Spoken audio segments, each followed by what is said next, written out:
नमस्कार मेरे प्यारे दोस्तों, एसपी स्टडी पॉइंट के इस यूट्यूब प्लेटफॉर्म पे आप सभी दोस्तों का बहुत बहुत स्वागत है। आज की इस वीडियो के माध्यम से हम BA BSc BCom second semester को करिकुलर कोर्स का मॉडल सॉल्व पेपर डिस्कस करेंगे। दोस्तों, सेकंड सेमेस्टर में जो आपका को करिकुलर कोर्स है, अनिवार्य सहगामी पाठ्यक्रम है, उसका नाम है प्राथमिक चिकित्सा एवं स्वास्थ्य। तो आज हम प्राथमिक चिकित्सा और स्वास्थ्य से संबंधित टॉप 500 एमसीक्यू टाइप प्रश्नों को डिस्कस करेंगे। ये दोस्तों ऐसे प्रश्न हैं जो आपके पूरे पाठ्यक्रम के सबसे टॉप क्वेश्चन हैं। आपके पाठ्यक्रम में टोटल 4 यूनिट हैं और चारों यूनिट के जो मोस्ट इंपॉर्टेंट क्वेश्चंस हैं, जो बार बार परीक्षा में पूछे जाते हैं, उन सभी प्रश्नों को सम्मिलित करके एक ही वीडियो में आपके पूरे पाठ्यक्रम को खत्म करने का हमारा प्रयास है। और दोस्तों आपको बता दें, केवल एक ही वीडियो आप लोग के लिए रामबाण होगी। अगर आपने ये वीडियो कंप्लीटली देख लिया तो कल आपके पेपर में जो भी आपको क्वेश्चन देखने को मिलेंगे वो 100% यहीं से पूछे जाएंगे। आप चाहे जिस विश्वविद्यालय से छात्र रहे हो, चाहे आप राम मनोहर लोहिया अवध विश्वविद्यालय के स्टूडेंट हो, या आपका शाकुंभरी विश्वविद्यालय हो, या आप कानपुर विश्वविद्यालय के स्टूडेंट हो, राजा महेंद्र प्रताप अलीगढ़ विश्वविद्यालय से हो, या फिर महात्मा गांधी काशी विद्यापीठ से हो, प्रोफेसर राजेंद्र सिंह रज्जू भैया विश्वविद्यालय, सबके लिए क्वेश्चन मोस्ट इंपोर्टेंट रहेगा। तो चलिए आज की इस क्लास को स्टार्ट करते हैं। सभी लोग भाई वीडियो को लाइक शेयर जरूर कर दीजिएगा। चलिए, पहला क्वेश्चन आपके स्क्रीन पे आ चुका है और इसमें पूछा गया कि एक व्यक्ति को बेहोशी की एक छोटी अवधि बेहोशी से बचाने के लिए आप क्या कर सकते हैं। पहला ऑप्शन दिया गया है जिसमें है कि पीड़ित से बात करें और दर्द का दौरा करें। बी है पीड़ित को अपनी कुर्सी पर रहने दें। सी है ताजी हवा दे, पीड़ित को लेटने दें और पीड़ित को आश्वस्त करें। बिल्कुल आपका करेक्ट उत्तर हो जाएगा दोस्तों ऑप्शन नंबर सी। चलिए अगला क्वेश्चन देखेंगे। नेक्स्ट है कि कम चेतना वाले पीड़ित पर क्या लागू होता है। तो इसमें ऑप्शन ए दिया गया है पीड़ित अभी भी बोलने में सक्षम है। बी ऑप्शन है पीड़ित सदमे में है। सी है पीड़ित बोलने और झटकों पर प्रतिक्रिया नहीं करता है। या डी ऑप्शन है पीड़ित अभी भी सतर्क है। तो कम चेतना वाले पीड़ित पर क्या लागू होगा? पीड़ित अभी भी बोलने में सक्षम है, इसको कम चेतना वाले व्यक्ति के ऊपर लागू होता है। इसलिए ऑप्शन नंबर ए इस क्वेश्चन में करेक्ट उत्तर होगा। नेक्स्ट क्वेश्चन है दोस्तों कि आप नस से खून बहने की पहचान कैसे कर सकते हैं। पहला ऑप्शन जिसमें है कि घाव से रक्त समान रूप से बहता। बी ऑप्शन है घाव से रक्त दालों के साथ बहता। सी ऑप्शन है घाव रक्त धीरे धीरे बहता और डी दिया गया इनमें से कोई नहीं। तो इनमें से आप पहचान कैसे करेंगे कि नस से खून बह रहा है? घाव से रक्त समान रूप से जब बहता रहता है तो आपको पता चल जाएगा कि ये नस से खून बह रहा है। इसलिए ऑप्शन ए करेक्ट उत्तर इसमें होगा। नेक्स्ट क्वेश्चन दोस्तों जिसमें है कि एक केबिन असिस्टेंट के रूप में डायन ऑफ फर्स्ट एड ड्यूटी आपके लिए सर्वोच्च प्राथमिक है। पहला ऑप्शन जिसमें दिया गया है कि यात्री को फिर से आश्वस्त करें। बी है चिकित्सा की व्यवस्था करें। सी है खतरे से अवगत रहें और डी दिया गया है इनमें से कोई नहीं। तो इनमें से आपका जो सही उत्तर होगा वो हो जाएगा ऑप्शन सी, खतरे से अवगत रहें। अगला देखेंगे नेक्स्ट क्वेश्चन, और इस क्वेश्चन में है कि किसी यात्री को, क्वेश्चन पूछा गया है कि किसी यात्री को उपचार प्रदान करते समय रूट आपातकालीन परिवहन तकनीकी का मुख्य उद्देश्य क्या है। तो दोस्तों आपको बता दें, किसी यात्री को उपचार प्रदान करते समय रूट आपातकालीन परिवहन तकनीकी का मुख्य उद्देश्य है कि यात्री को स्थानांतरित करने के लिए कार्य करें। यहाँ पर आपका ऑप्शन नंबर ए करेक्ट उत्तर हो जाएगा। चलिए अगला क्वेश्चन जिसमें है कि रोगी की स्थिति की जांच करते समय आपकी पहली कार्रवाई क्या होनी चाहिए। आपका ऑप्शन है कि सांस लेने की जांच करें कि रोगी सांस ले रहा है या नहीं। बी है बीमा की जांच करें। सी दिया गया है कि पीड़ित से बात करें और उसके कंधे हिलाएं और डी दिया गया बाहरी चोट की जांच करें। तो इनमें से आपका सही उत्तर होगा ऑप्शन नंबर सी, पीड़ित से बात करें और उनके कंधे हिलाएं। देखिए, जब भी आप किसी भी रोगी की स्थिति की जांच करेंगे तो सबसे पहले कार्रवाई ये है कि आप पीड़ित से बात करें, उससे बात करने का प्रयास करें कि आपको प्रॉब्लम क्या है, उसको हिलाएं, उसकी सांसें चेक करें। ठीक है, तो सी आंसर लगा देंगे, सही उत्तर। अगला क्वेश्चन है दोस्तों, एक शब्द है हेमलिच। ठीक है, हेमलिच प्रक्रिया का मुख्य उद्देश्य पूछा गया है। तो आपको बताना है हेमलिच प्रक्रिया का मुख्य उद्देश्य क्या है। तो आपको बता दें, हेमलिच प्रक्रिया का जो मुख्य उद्देश्य है वो है पीड़ितों के वायु मार्ग में रुकावट को दूर करने के लिए हम प्रयोग करते हैं हेमलिच, ऑप्शन नंबर ए। ठीक है, हेमलिच एक ऐसी प्रक्रिया है जिसके माध्यम से पीड़ितों के वायु मार्ग में जो रुकावट होती है उसको हम दूर कर सकते हैं। तो इसमें ए आपका सही उत्तर होगा। चलिए अगला क्वेश्चन है कि सीपीआर के प्रत्येक चक्र में आपको कितने कंप्रेशन और सांस देने चाहिए। सीपीआर, देखिए सीपीआर कब दिया जाता है, जब व्यक्ति बेहोश हो जाता है, जब व्यक्ति डूब जाता है और पानी उसके पेट में चला जाता है, सांसें नहीं आ रही होती हैं, तो इस स्थिति में हम सीपीआर का प्रयोग करते हैं। ठीक है, तो अब यहाँ पर क्वेश्चन है कि सीपीआर के प्रत्येक चक्र में आपको कितने कंप्रेशन और सांस देने चाहिए। तो आपको बता दें सीपीआर के प्रत्येक चक्र में 30 संपीड़न और 2 बार सांस। ठीक है, यहाँ पर आपका सी आप करेक्ट उत्तर होगा, यानी 30 बार आप पुशअप करेंगे जल्दी से, 1 मिनट के अंदर 30 बार आप पुशअप करेंगे। ठीक है, और उनके सीने को, और उसके बाद में 2 बार आप प्रयास करेंगे सांस। तो ऑप्शन सी इसमें करेक्ट उत्तर होगा। अगला क्वेश्चन है एनाफिलेटिक शॉक का क्या कारण है। तो इसका जो कारण है दोस्तों वो है कीट या डंक या मकड़ी का काटना, इसको एनाफिलेटिक शॉक बोलते हैं। ऑप्शन नंबर 20 क्वेश्चन में आपका सही उत्तर है। सभी लोग दोस्तों वीडियो को शेयर करते रहिएगा और वीडियो को लाइक जरूर कर दीजिए भाई। अगला क्वेश्चन है थर्ड डिग्री बर्न के लक्षण क्या है। मोस्ट इंपॉर्टेंट क्वेश्चन है, कई बार ये क्वेश्चन आया है। First degree, third degree, second degree, fourth degree burn के लक्षण। तो ज्यादातर थर्ड डिग्री बर्न पूछा जाता है। तो थर्ड डिग्री बर्न के जो लक्षण है वो है जली हुई त्वचा में कोई दर्द नहीं। जली हुई त्वचा होती है लेकिन उनमें कोई दर्द नहीं होता है। ठीक है, उसको हम क्या बोलते हैं, third degree burn. Option number ए इस क्वेश्चन में करेक्ट उत्तर होगा। चलिए नेक्स्ट क्वेश्चन देखते हैं।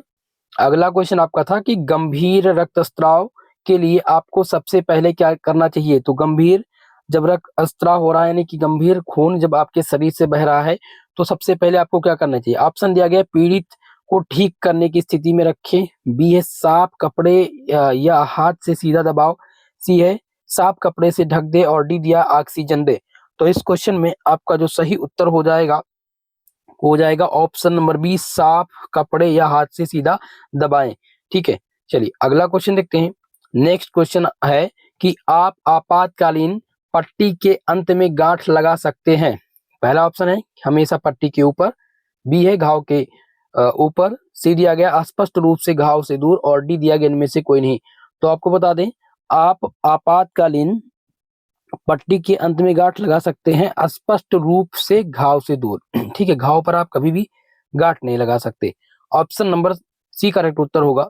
अगला क्वेश्चन है नीचे बताई गई चीजों की डाइन से झटका लग सकता है। पहला ऑप्शन है बेहोशी की एक छोटी अवधि, इसे बेहोशी बोलते हैं, बी है दिल का दौरा, सी है मतली की भावना, और डी दिया गया इनमें से कोई नहीं। तो इनमें से जो सही उत्तर हो जाएगा वो हो जाएगा बी, ऑप्शन नंबर बी, दिल का दौरा। चलिए अगला क्वेश्चन है शाक के लिए आपको क्या करना चाहिए। क्वेश्चन है शाक के लिए आपको क्या करना चाहिए। पहला ऑप्शन है यात्री को पीने के लिए कुछ दे, बी ऑप्शन है यात्री को सोने दे, सी ऑप्शन है पीने के लिए कुछ ना दें, यात्री को फिर भी आश्वस्त करें और चिकित्सा सहायता लें। ठीक है, और इसमें डी ऑप्शन है इनमें से कोई नहीं। तो शाक के लिए आपको क्या करना चाहिए कि पीने के लिए कुछ ना दें। ठीक है, जब शौक लगे तो उसको पीने के लिए, पानी पीने के लिए कुछ ना दें, यात्री को आश्वस्त करें, उसको आश्वासन दें कि घबराइए मत, आप ठीक होंगे, और चिकित्सा सहायता लें। ठीक है, ऑप्शन नंबर सी इस क्वेश्चन में करेक्ट उत्तर होगा। आप सबसे निवेदन यह है कि आप सब याद रखें, कभी भी एक्सीडेंट होता है या कभी भी किसी को चोट लगती है, गंभीर रूप से चोट लगती है, तो उसको पीने के लिए कुछ ना दे। ज्यादातर रोगी पीने के लिए, जो पीड़ित है वो ग्रसित होगा, वो पानी मांगेगा। पानी आप पीने के लिए बिल्कुल ना दें, क्योंकि पानी जो होता है वो जहर का काम करेगा। जब आदमी एक्सीडेंट हो, यानी कि किसी को चोट लग जाए, गंभीर रूप से घायल हो, ठीक है, उसको आप पहले कुछ खाने पीने को आप लोग नहीं देंगे। सबसे पहले प्रयास करेंगे चिकित्सा सहायता उपलब्ध कराने की। चलिए अगला क्वेश्चन है छोटे कट के लिए आप क्या कर सकते हैं। छोटा कट यानी कि आपके शरीर में ब्लेड से कट लग जाता है या कोई छोटा कट लग जाता है, तो उसके लिए आप क्या करेंगे। ऑप्शन ए कह रहा है कि साबुन और पानी से धोएं, एक बाज पट्टी के साथ कवर करें, बी है केवल एक बाज पट्टी के साथ कवर करें, डी सी दिया गया है रुई के साथ घाव को साफ करें। तो इनमें से कौन सा उत्तर सही होगा दोस्तों। इनमें से हो जाएगा आपका ऑप्शन नंबर ए, साबुन और पानी से धोएं, एक बाज पट्टी के साथ कवर करें। चलिए अगला क्वेश्चन, और नेक्स्ट क्वेश्चन है कि रक्त परिसंचरण किसके कारण रुक सकता है? मोस्ट इंपॉर्टेंट है क्वेश्चन, ठीक है। रक्त परिसंचरण किसके द्वारा रुक सकता है? ऑप्शन ए है कि दिल का दौरा, बी है छोटी शिराओं में रक्त का स्राव, ऑप्शन सी है सिर में घाव, और डी दिया गया इनमें से कोई नहीं। तो रक्त परिसंचरण जो रुकता है वो दिल के दौरा पड़ने के कारण होता है। ऑप्शन नंबर ए इस क्वेश्चन में करेक्ट उत्तर आपका है। नेक्स्ट है दोस्तों, कवर बैंडेज के लिए क्या आवश्यकताएं हैं? अब इसमें हम देखेंगे पहले ऑप्शन को, और पहला ऑप्शन दिया गया है कि यह किसी भी तरल पदार्थ को शोषित नहीं करता है। कवर बैंडेज क्या किसी भी तरल पदार्थ को शोषित नहीं करता है? तो बिल्कुल यहाँ पर आपका ये जो है सही है, क्योंकि ऑप्शन ये सही नहीं हो सकता। अगला देखेंगे, यह 1 वर्ष से अधिक पुराना नहीं हो सकता। डी है यह बाज होना चाहिए। तो बिल्कुल ये बाज होना मतलब ये मजबूत होना चाहिए। ऑप्शन नंबर आपका सी करेक्ट उत्तर हो जाएगा। अगला क्वेश्चन देखेंगे कि जब किसी यात्री की सांस नहीं चल रही हो, मान लिया आप यात्रा कर रहे हैं और क्वेश्चन है कि किसी यात्री की सांस नहीं चल रही हो, तो आपको क्या करना चाहिए? पहला है तुरंत सीपीआर शुरू करें, पीड़ित को ठीक होने की स्थिति में रखें, सांस की जांच के साथ जारी रखें और धड़कनों की गणना करें। तो इनमें से आपका जो सही उत्तर होगा वो क्या हो जाएगा? आप लोग ध्यान रखेंगे, उसको तुरंत सीपीआर दें, ठीक है। सीपीआर प्रक्रिया तुरंत जारी करें जब आप देखें कि उसको सांस ना आ रही हो, ठीक है। तो ऑप्शन ए इसमें करेक्ट उत्तर होगा। अगला क्वेश्चन है हेमलिज प्रक्रिया का उद्देश्य। मोस्ट इंपॉर्टेंट है हेमलिज प्रक्रिया, ठीक है। और हेमलिज प्रक्रिया के बारे में मैंने आपको बताया था कि ये प्रक्रिया ऐसी है जब पीड़ित के जो वायु मार्ग है, श्वास नली है, उसमें रुकावट आ जाती है, तो उस रुकावट को, उस अवरुद्ध को आप रोक सकते हैं, ठीक है। तो उस जो रुकावट है उसको दूर कर सकते हैं। तो हेमलिज प्रक्रिया का उद्देश्य है कि पीड़ित के वायु मार्ग में रुकावट को दूर करने के लिए। ऑप्शन नंबर आपका 20 क्वेश्चन में करेक्ट उत्तर होगा। चलिए अगले क्वेश्चन को देखते हैं। नेक्स्ट आपका है कि आप धमनी रक्तस्राव को कैसे पहचान सकते हैं, ठीक है। क्वेश्चन है कि आप धमनी रक्तस्राव को कैसे पहचान सकते हैं? तो इसमें ऑप्शन ए दिया गया, घाव के रक्त समान रूप से बहता है, बी है घाव के रक्त धीरे धीरे बहता है, सी है घाव से दलों के साथ रक्त का प्रवाह, और डी आदि दिया गया इनमें से कोई नहीं। तो करेक्ट उत्तर कौन सा हो जाएगा? इनमें से आपका जो सही उत्तर हो जाएगा घाव से दलों के साथ रक्त का प्रवाह। आप धमनी रक्तस्राव को पहचान करेंगे जब आपके घाव के दलों के साथ रक्त का प्रवाह होगा। अगला क्वेश्चन जिसमें है कि एक नकसीर को रोका जा सकता है।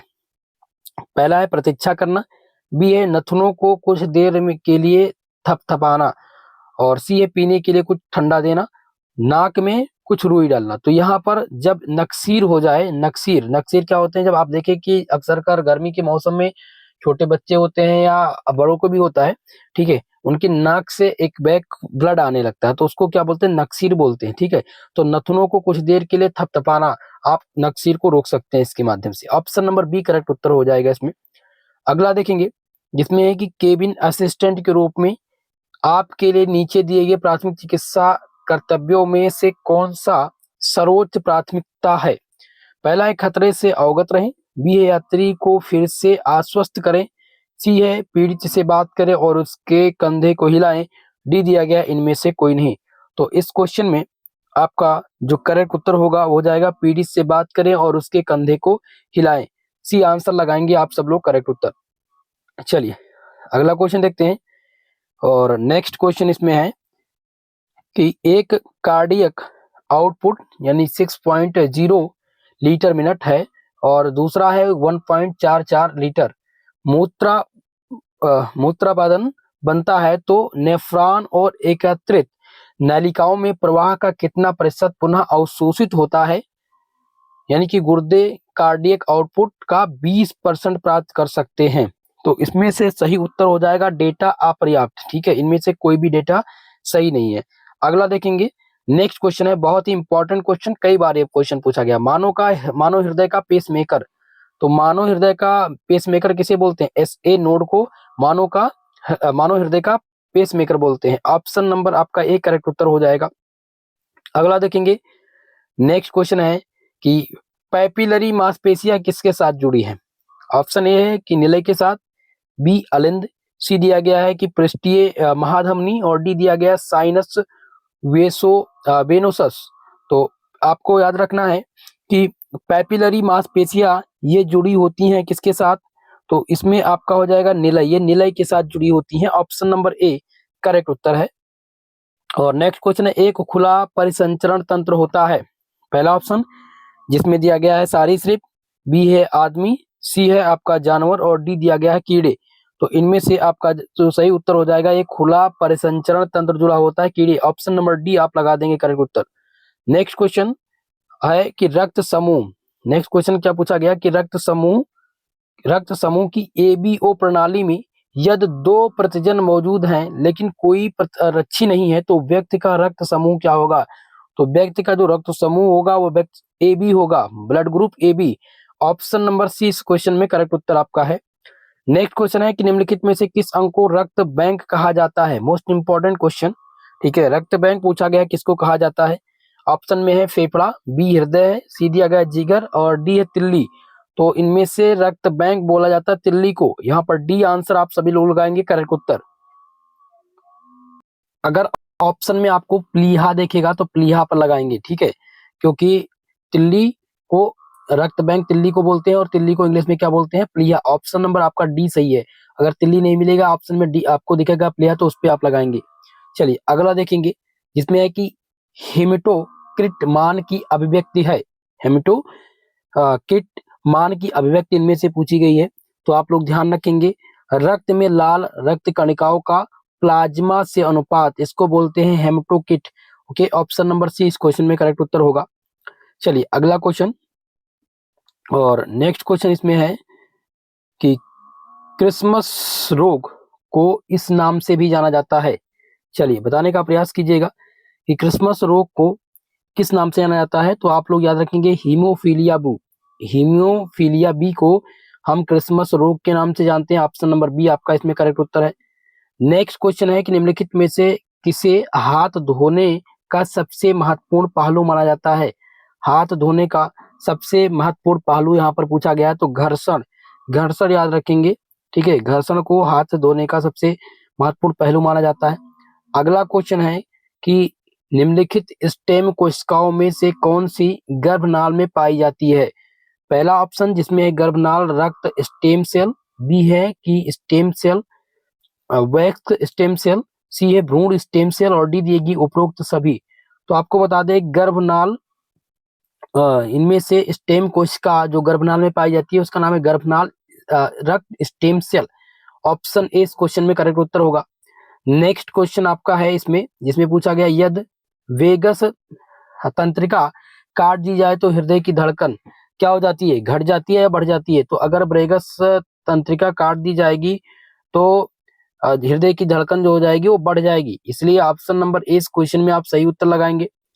नेक्स्ट क्वेश्चन देखते हैं दोस्तों, इसमें पूछा गया यदि किसी चोट के कारण मानव हृदय की ट्राइकस्पिड वाल्व की कार्टेटेनियाई आंशिक रूप से गैर क्रियात्मक है तो तत्काल प्रभाव इसका क्या होगा? तो इसका जो तत्काल प्रभाव होगा वो होगा फुस्फुसीय धमनी में रक्त का प्रवाह कम हो जाएगा। ऑप्शन नंबर ए इस क्वेश्चन में आपका करेक्ट उत्तर होगा। नेक्स्ट क्वेश्चन देखते हैं जिसमें पूछा गया है कि 2 मिनट का हैंड वॉश करने के लिए क्या करते हैं आप? ठीक है, 2 मिनट का हैंड वॉश करने के लिए आप क्या करेंगे?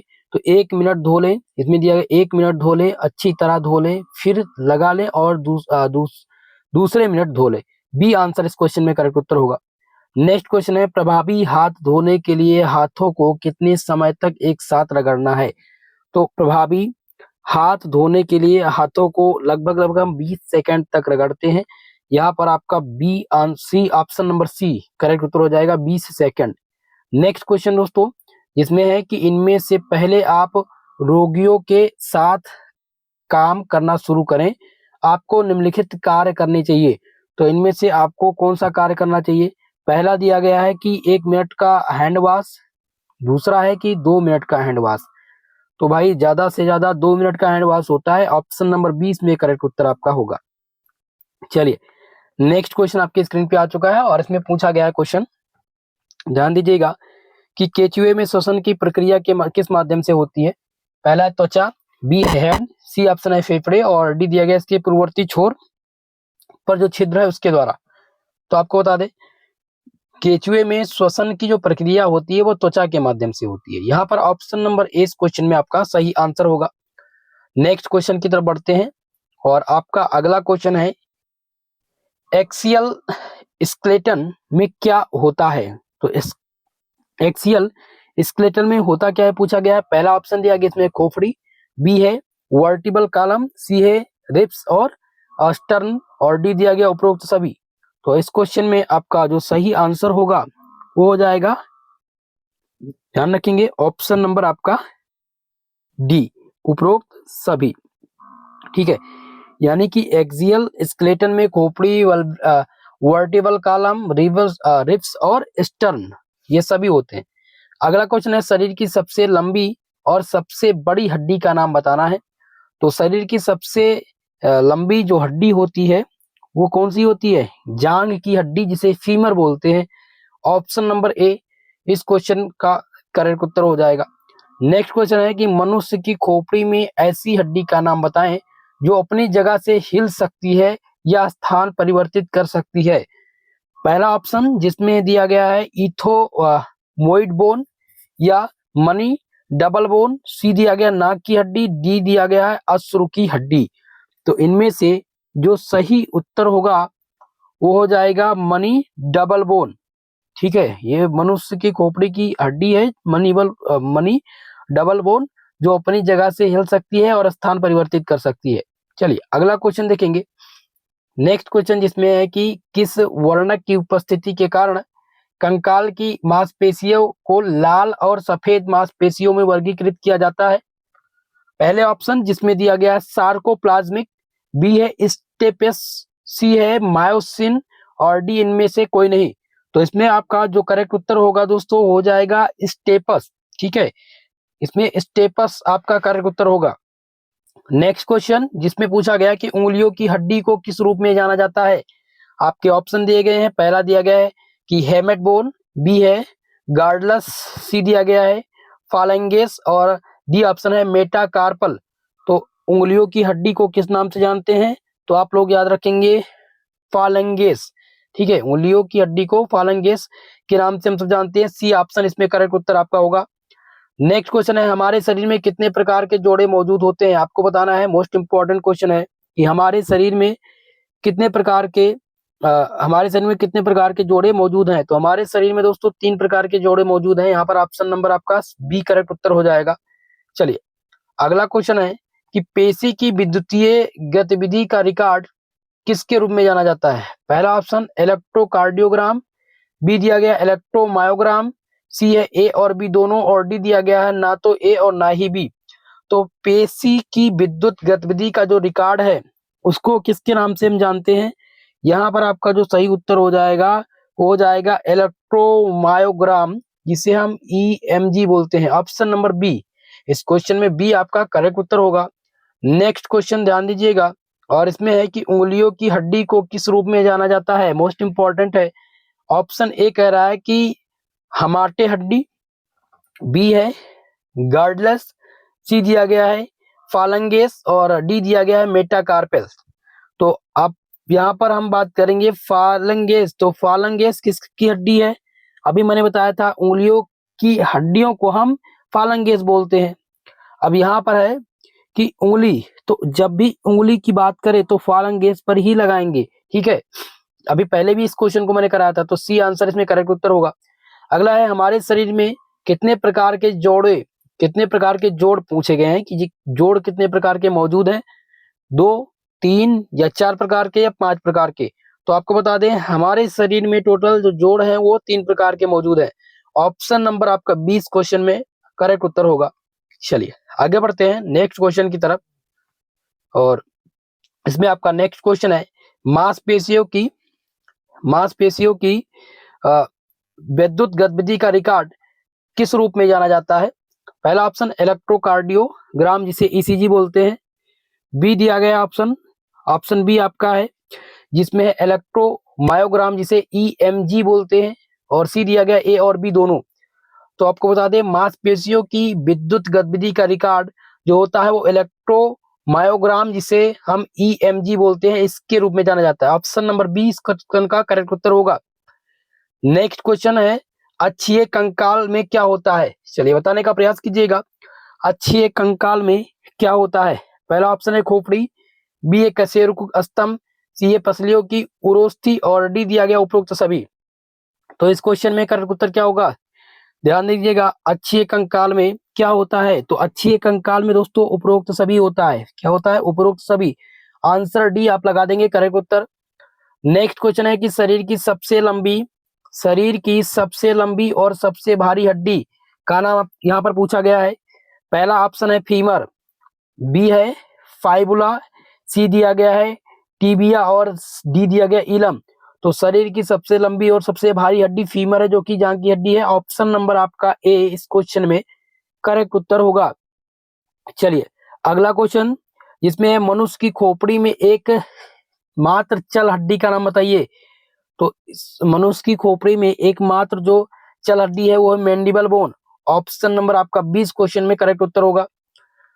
नेक्स्ट क्वेश्चन है कि मानव शरीर की सबसे पतली हड्डी का नाम बताना है। तो मानव शरीर का सबसे पतली हड्डी कौन सी है? ऑप्शन ए देखिए, जिसमें है स्टेपस, बी दिया गया है मल्लेस, सी है इक्कस और डी दिया गया है फाइबुला। तो फाइबुला याद रखेंगे, मानव शरीर की सबसे पतली हड्डी है। सबसे बड़ी हड्डी जो है वो है फीमर, ठीक है। और सबसे छोटी जब बात करी जाए, सबसे छोटी पेशी, तो पेशी में मानव शरीर में सबसे छोटी जो पेशी है ओस्टियोपियस है, ठीक है, स्टेपेडियस। चलिए अगला क्वेश्चन, हमने यहाँ पर बता दिया आपको मानव शरीर की पतली हड्डी जिसमें है फाइबुला। और नेक्स्ट क्वेश्चन है कि उस पेशी का नाम बताइए जो एक दूसरे के विपरीत कार्य करती है।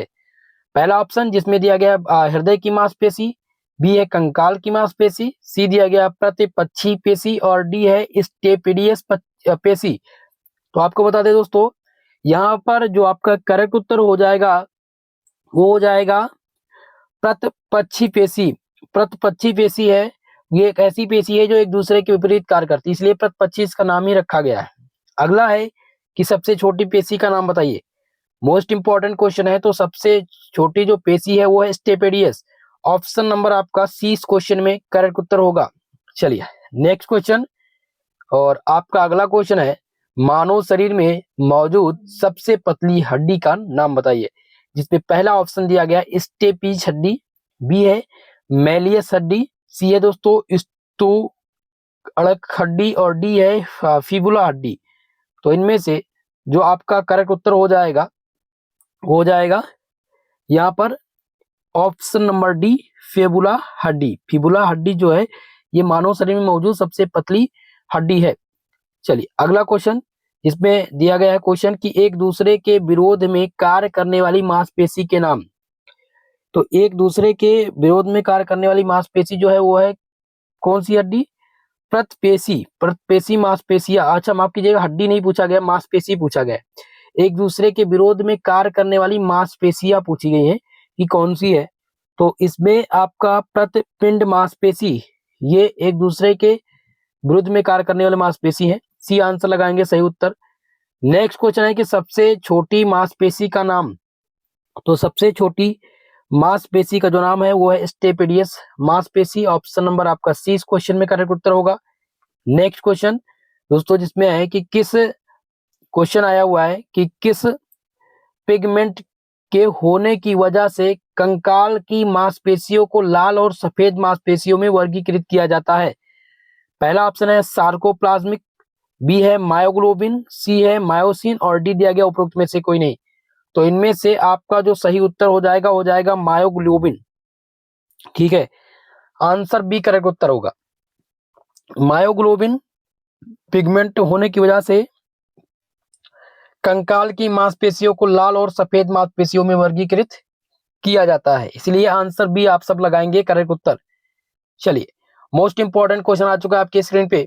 भारत में राष्ट्रीय स्वास्थ्य नीति कब लागू की गई थी? आपके ऑप्शन दिए गए हैं, ए 1891, बी ऑप्शन है 1957, सी ऑप्शन दिया गया 1968 और ऑप्शन नंबर डी आपका है 1983। तो आपको बता दें, भारत में राष्ट्रीय स्वास्थ्य नीति जो लागू हुई थी 1983 में लागू हुई थी, इसलिए ऑप्शन नंबर डी इस क्वेश्चन में आपका करेक्ट उत्तर होगा। चलिए अगले क्वेश्चन की तरफ बढ़ते हैं और नेक्स्ट क्वेश्चन है गठिया की बीमारी है गठिया ये त्वचा की बीमारी है, या वृक्क की बीमारी है, यकृत की बीमारी है, या फिर जोड़ों की? तो गठिया जोड़ों की बीमारी है। ठीक है, यहाँ पर जोड़ों यानी कि ऑप्शन नंबर डी लगाएंगे सही उत्तर। नेक्स्ट क्वेश्चन आपके स्क्रीन पे है, हेपेटाइटिस बी, हेपेटाइटिस बी के टीके के लगाने का मार्ग है। पहला दिया गया है आतर चर्मीय, आत्वचीय, या फिर ऑप्शन नंबर सी है अंतरापेशी, और डी दिया गया अंतशिरा, अंतशिरा। तो इसमें से जो सही उत्तर हो जाएगा वो हो जाएगा दोस्तों ऑप्शन नंबर सी अंतरापेशी। हेपेटाइटिस बी के टीके लगाने का जो मार्ग है वो अंतरापेशी है, इसलिए बी आपका माफ कीजिएगा ऑप्शन सी सही उत्तर होगा। नेक्स्ट क्वेश्चन है, जलन मुख्यतः कितने प्रकार की होती है? जिसमें दिया गया ऑप्शन में 3 प्रकार, 4 प्रकार, 5 प्रकार, या फिर 6 प्रकार। तो आपको बता दें जलन जो होती है ये मुख्यतः 4 प्रकार की होती है। बर्न के 4 प्रकार हैं। ऑप्शन नंबर आप लोग याद रखेंगे बी करेक्ट उत्तर। नेक्स्ट क्वेश्चन है, निम्नलिखित में से कौन सा स्वास्थ्य का निर्धारक है? चलिए भाई बताने का प्रयास कीजिएगा। स्वास्थ्य का निर्धारक पूछा गया है जिसमें पर्यावरणीय कारक, बी है वजन, सी ऑप्शन है व्यवहार, और डी दिया गया स्थान। तो इनमें से स्वास्थ्य का जो निर्धारक है वो कहलाएगा पर्यावरणीय कारक, इन्वायरमेंटल फैक्टर। ऑप्शन नंबर आपका ए करेक्ट उत्तर होगा। चलिए अगला क्वेश्चन है, प्राथमिक चिकित्सा का उद्देश्य पूछा गया है। चलिए बताने का आप सब प्रयास करेंगे। पहला आपका है कि आहत के जीवन को सुरक्षा प्रदान करना, बी है चोटग्रस्त अंगों को शीघ्र संभावित उपचार करना, सी है संकटकालीन स्थिति को रोकना, और डी दिया गया उपरोक्त सभी। तो प्राथमिक चिकित्सा का उद्देश्य ये सभी है भाई, इसलिए आंसर आप सब लगा देंगे डी करेक्ट उत्तर। चलिए नेक्स्ट क्वेश्चन, और इस क्वेश्चन में है कि आपदा प्रबंधन योजना क्यों आवश्यक है? आपदा प्रबंधन योजना क्यों आवश्यक है? आपके ऑप्शन दिए गए, ए खतरे या जोखिम की रोकथाम, बी दिया गया है क्षमता निर्माण, ऑप्शन सी है बचाव और राहत, और डी दिया गया उपरोक्त सभी।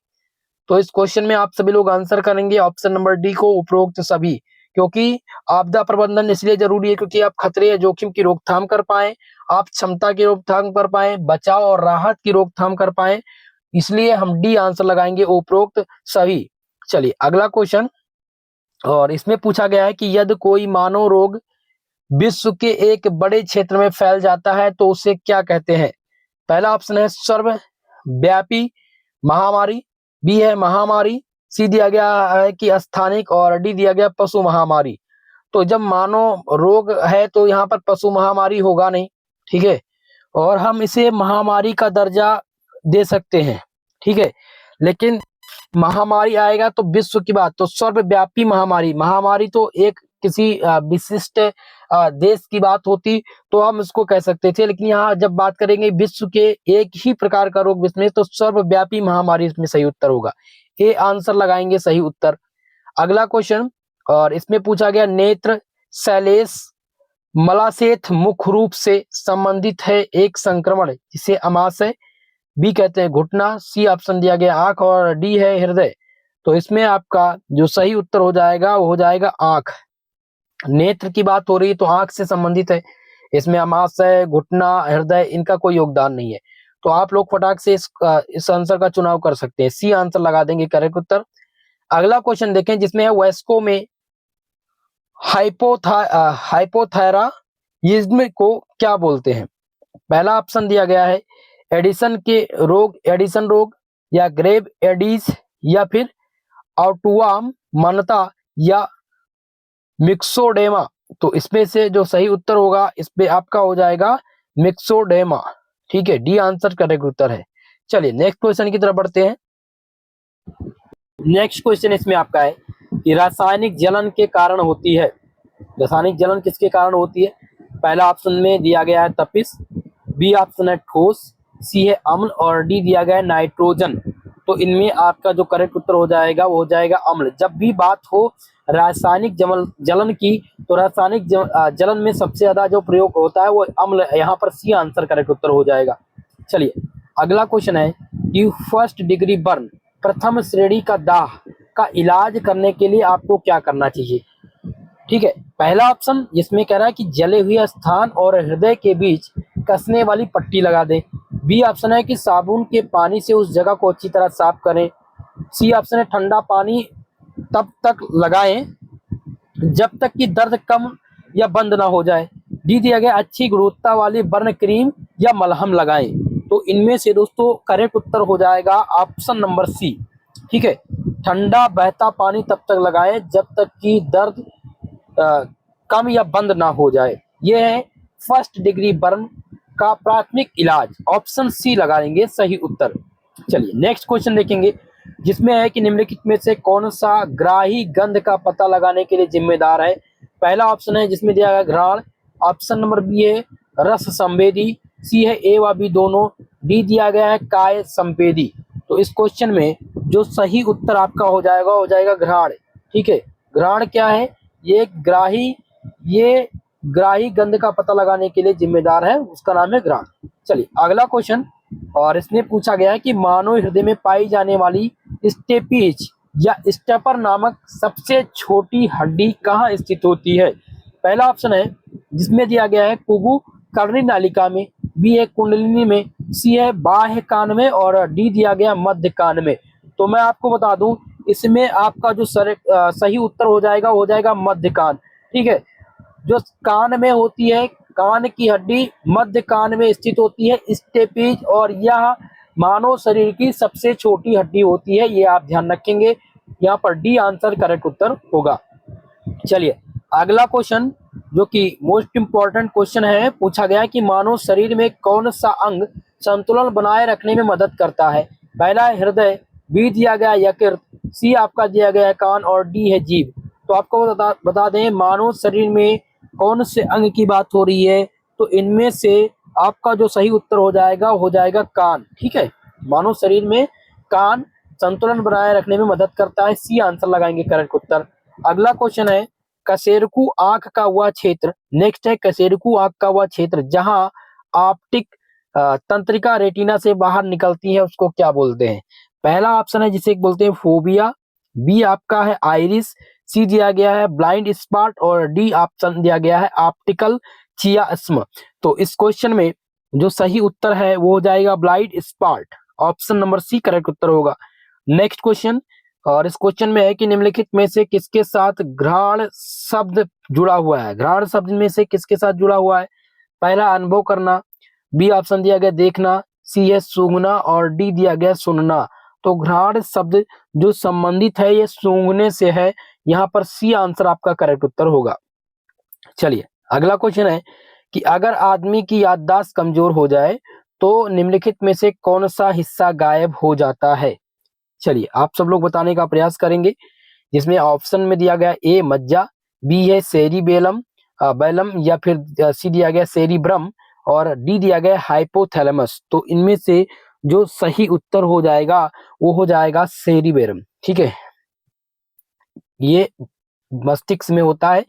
अगर जब मानव की या किसी याददाश्त जाती है तो इनमें से सेरिब्रम गायब होने लगता है, यहाँ पर सी आंसर करेक्ट उत्तर हो जाएगा। अगला क्वेश्चन, जिसमें है कि परितारिका में जो वर्णक बनती है उसे मेलानोसाइटस कहा जाता है, तो उसको क्या बोलते हैं। पहला है नसों में रक्त, सी है कोशिका, और डी है प्रोटीन। तो इनमें से दोस्तों आप ध्यान रखेंगे करेक्ट उत्तर हो जाएगा कोशिकाओं में। परितारिकाओं में कोशिकाओं जो वर्णक बनाती हैं उसे मेलानोसाइटस कहा जाता है, ऑप्शन सी इस क्वेश्चन में करेक्ट उत्तर है। अगला क्वेश्चन है मानव आंख में किसी वस्तु का प्रतिबिंब कहाँ बनता है। मोस्ट इंपॉर्टेंट है भाई, और ये क्वेश्चन आप सब बिल्कुल आंसर कर ले जाएंगे। रेटिना में बनता है, मानव आंख में किसी भी वस्तु का जो प्रतिबिंब बनता है वो रेटिना में बनता है, इसलिए बी आपका आंसर नंबर डी करेक्ट उत्तर होगा। चलिए अगला क्वेश्चन, जिसमें है आपदा प्रबंधन अधिनियम बनाया गया था, बताना है आपको। आपके ऑप्शन दिए गए हैं ए 2006, ऑप्शन नंबर बी है 2003, ऑप्शन सी दिया गया 2005, और ऑप्शन नंबर डी आपका है 2009। तो आपको बता दें आपदा प्रबंधन अधिनियम सन 2005 में बनाया गया था, इसलिए यहाँ पर आप लोग लगाएंगे ऑप्शन नंबर सी करेक्ट उत्तर। अगला क्वेश्चन है कि निम्नलिखित में से कौन सा भूगर्भीय आपदा का हिस्सा नहीं है, जिसमें पहला ऑप्शन है ज्वालामुखी, बी है भूकंप, सी है सुनामी और डी दिया गया है समुद्री लहर। चलिए बताने का प्रयास करेंगे आप सभी लोग।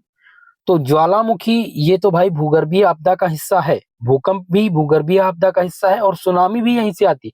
लेकिन समुद्री लहर भूगर्भीय आपदा का हिस्सा नहीं है, ये प्राकृतिक आपदाएं चारों हैं।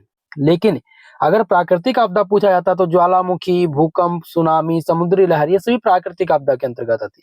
लेकिन पूछा गया था कि भूगर्भीय आपदा, तो भूगर्भीय आपदा में ज्वालामुखी, भूकंप, सुनामी ये सम्मिलित है, लेकिन समुद्री लहर इसमें सम्मिलित नहीं है। इसलिए आंसर आपका हो जाएगा डी यहाँ पर करेक्ट उत्तर। चलिए अगला क्वेश्चन को देखते हैं। और नेक्स्ट क्वेश्चन है कि भारत में निम्नलिखित राज्यों में से कौन सा अक्सर बाढ़ का अनुभव करता है।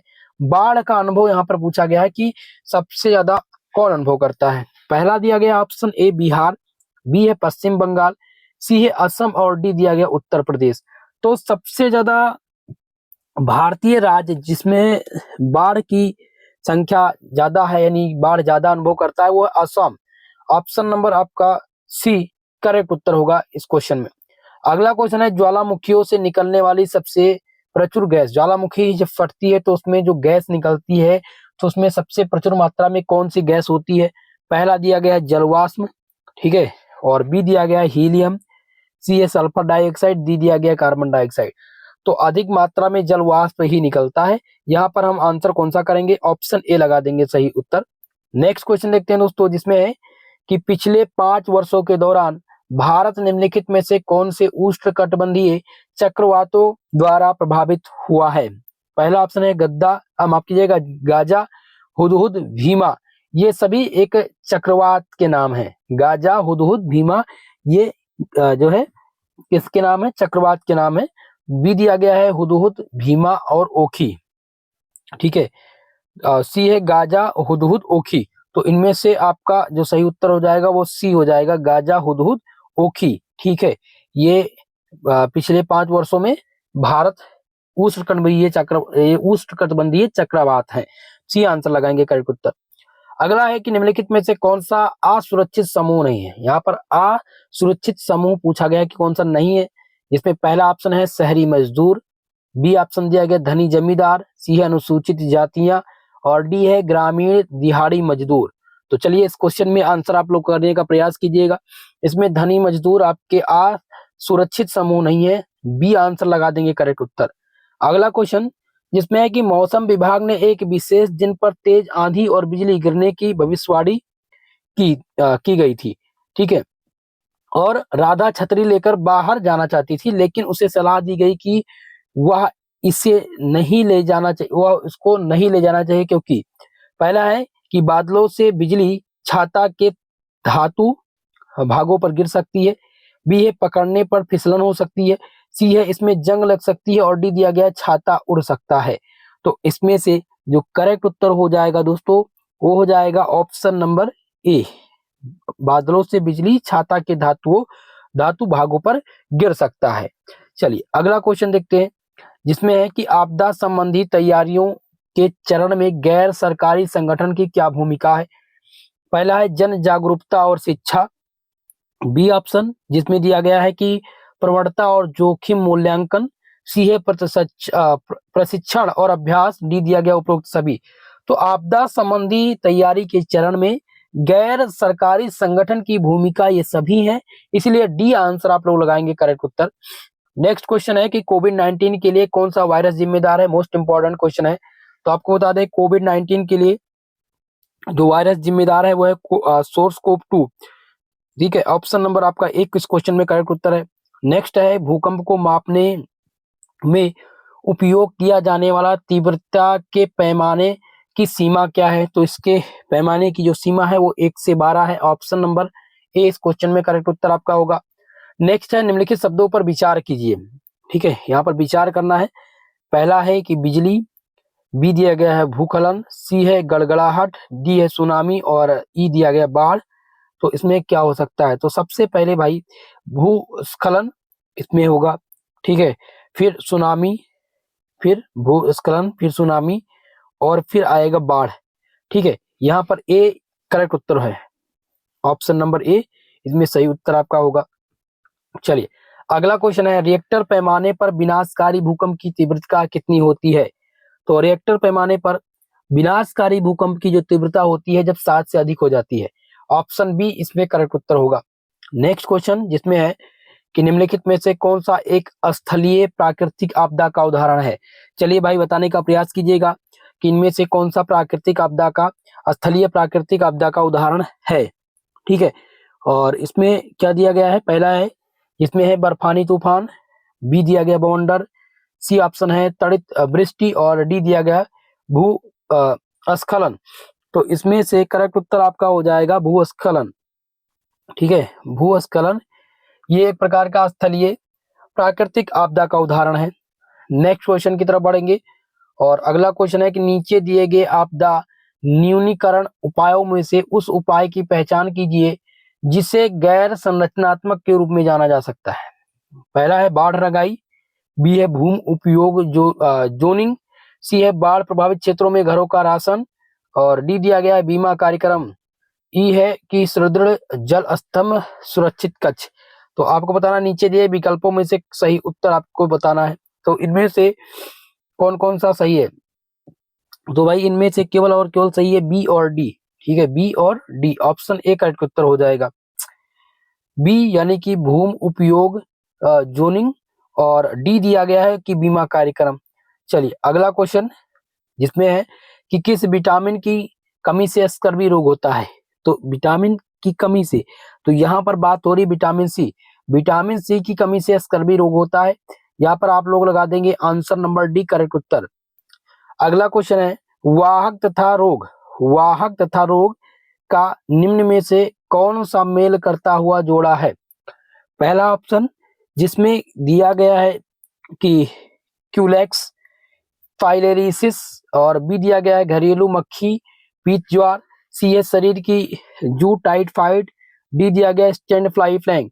तो इसमें से सही उत्तर हो जाएगा ऑप्शन नंबर बी, माफ कीजिएगा ऑप्शन नंबर आपका इसमें हो जाएगा डी, बी नहीं होगा, इसमें सैंड फ्लाई फ्लैंग होगा। चलिए अगला क्वेश्चन है कि ऐच्छिक मांसपेशियां में निहित होती है। ऐच्छिक जो मांसपेशियां हैं उसमें निहित होती है। पहला ऑप्शन जिसमें हृदय दिया गया है, बी ऑप्शन है पश्चपाद। तो इनमें से आपका करेक्ट उत्तर हो जाएगा बी पश्चात, ऐच्छिक मांसपेशियां पश्चपाद में निहित होती है, बी आंसर लगाएंगे करेक्ट उत्तर। अगला क्वेश्चन है उपास्थि मांसपेशियों को हड्डियों से जोड़ता है या फिर अरोलर या अस्थिबंधन या फिर पेशी। तो इस क्वेश्चन में जो करेक्ट उत्तर आपका हो जाएगा वो हो जाएगा पेशी। ठीक है, यहाँ पर पेशी सही उत्तर है, पेशी मांसपेशियों को हड्डी से जोड़ता है, डी आंसर लगाएंगे करेक्ट उत्तर। अगला क्वेश्चन है कि बर्फानी तूफान किस प्रकार के प्राकृतिक खतरों के अंतर्गत आते हैं। पहला ऑप्शन जिसमें है वायुमंडलीय, बी है लौकिक, सी दिया गया जलीय और डी है जैविक। तो आपको बता दें बर्फानी तूफान ये वायुमंडलीय प्राकृतिक खतरों के अंतर्गत आते हैं, इसलिए ऑप्शन नंबर ए करेक्ट उत्तर इसमें हो जाएगा। नेक्स्ट क्वेश्चन आपका है कि निम्नलिखित में से किस चक्रवात ने भारत के पूर्वी तट को प्रभावित नहीं किया। तो इनमें से जो नीलोफर है, नीलोफर एक प्रकार का चक्रवात है जिसने भारत के पूर्वी तट को प्रभावित नहीं किया था, ऑप्शन नंबर ए इस क्वेश्चन में करेक्ट उत्तर होगा। नेक्स्ट क्वेश्चन है कि बारिश के पहले आसमान में भारी बिजली की चिंगारी का कारण क्या है। तो इसका कारण है आकाशीय बिजली, इसका कारण क्या है आकाशीय बिजली है, इसलिए ऑप्शन ए करेक्ट उत्तर इसमें लगाएंगे। नेक्स्ट है गठिया की बीमारी है, गठिया त्वचा की बीमारी है, ब्रिक की है, यकृत की है या जोड़ की है। तो गठिया जोड़ों की बीमारी है भाई, यहाँ पर डी आंसर आपके करेक्ट उत्तर होंगे। और नेक्स्ट क्वेश्चन है कि मस्तिष्क का कौन सा भाग हृदय को नियंत्रित करता है। तो पहले ऑप्शन जिसमें दिया गया है मेरुरज्जु, बी है मेडुला ऑब्लांगेटा। तो इनमें से मेडुला आपका करेक्ट उत्तर हो जाएगा बी आंसर। ठीक है, चलिए नेक्स्ट क्वेश्चन की तरफ। और आपका अगला क्वेश्चन आ चुका है कि किस विटामिन की कमी से रतौंधी नामक रोग होता है। तो भाई विटामिन ए जिसका नाम है रेटिनॉल, विटामिन ए की कमी से रतौंधी नामक रोग होता है, और इसके जो प्रचुर मात्रा में स्रोत हैं वो है गाजर, दूध, ये सभी विटामिन ए के स्रोत हैं, फल जिनमें इंक्लूड है। ठीक है, चलिए अगला है एस्ट्रोजन से प्रभावित नहीं होने वाला कार्य। एस्ट्रोजन से प्रभावित नहीं होने वाला इनमें से कार्य कौन सा है। पहला ऑप्शन है अंडाशय से अंडे का टूटना, बी है शुक्राणुओं का निर्माण, सी ऑप्शन दिया गया स्तनों का विकास और डी दिया गया मासिक धर्म। तो इनमें से आपका जो करेक्ट उत्तर हो जाएगा वो हो जाएगा शुक्राणुओं का निर्माण। एस्ट्रोजन से प्रभावित नहीं होने वाला जो कार्य है वो है शुक्राणुओं का निर्माण। ये एस्ट्रोजन से प्रभावित नहीं होता है। अगला क्वेश्चन जिनमें है कि पुरास्थ ग्रंथ से स्त्राव किसमें प्रवेश करता है। ठीक है, पहला जिसमें दिया गया गुर्दा, बी है मूत्र नली, सी है मूत्र मार्ग और डी दिया गया वृषण। तो पुरास्थ ग्रंथि से स्त्राव जो प्रवेश करता है मूत्र मार्ग में। ऑप्शन नंबर सी इस क्वेश्चन में करेक्ट उत्तर होगा। नेक्स्ट क्वेश्चन है आतर्भ चक्र में किस हार्मोन्स के कम होने से आतर्भ होता है। तो पहला जिनमें है प्रोजेस्टेरॉन, बी दिया गया है थायरोक्सिन। तो इनमें से हो जाएगा progesterone. Option number A correct उत्तर है। नेक्स्ट क्वेश्चन, और इस क्वेश्चन में है कि राष्ट्रीय आपदा प्रबंधन प्राधिकरण मंत्रालय के तहत यानी किस मंत्रालय के तहत कार्य करता है। जिसमें पहला ऑप्शन हम देखें, और इसमें पहला ऑप्शन क्या दिया गया भाई, बहुत ही इंपॉर्टेंट क्वेश्चन है। और इसमें पहला ऑप्शन दिया गया पर्यावरण, वन और जलवायु परिवर्तन। तो बिल्कुल यही ऑप्शन सही होगा। राष्ट्रीय आपदा प्रबंधन प्राधिकरण ये पर्यावरण, वन और जलवायु परिवर्तन मंत्रालय के तहत कार्य करता है। ऑप्शन नंबर ए इस क्वेश्चन में आपका सही आंसर होगा। चलिए नेक्स्ट क्वेश्चन की ओर बढ़ते हैं। और आपका अगला क्वेश्चन है कि एक ढलान से चट्टान, मलबे या पृथ्वी से सरकने को निम्नलिखित में से किस रूप में जाना जाता है। तो इसको ज्वालामुखी बोलते हैं, भूकंप बोलते हैं, या बाढ़ बोलते हैं, या फिर भूस्खलन। तो इसको भाई भूस्खलन बोलते हैं। इसमें आपका डी आंसर करेक्ट उत्तर हो जाएगा। चलिए अगला क्वेश्चन है रिएक्टर पैमाने का उपयोग क्या मापने के लिए किया जाता है। जिसमें पहला ऑप्शन है पवन वेग, यानी कि हवा का वेग नापने के लिए रिएक्टर पैमाने का प्रयोग करते हैं, या फिर भूकंप कंपन, या प्रकाश की तीव्रता, या पानी की मात्रा। तो आपको बता दें रिएक्टर पैमाने का प्रयोग हम भूकंप के कंपन मापने के लिए करते हैं। ऑप्शन नंबर 20 प्रश्न में सही उत्तर आपका होगा। अगला है किस राज्य में भूस्खलन प्रमुख समस्या है। पहला है उत्तर प्रदेश। तो उत्तर प्रदेश में भूस्खलन की समस्या ज्यादा नहीं है। दूसरा है उत्तराखंड। तो बिल्कुल सत्य है, बी ऑप्शन आप सही लगाएंगे। उत्तराखंड में भूस्खलन सबसे प्रमुख समस्या है, बी आंसर लगाएंगे सही उत्तर।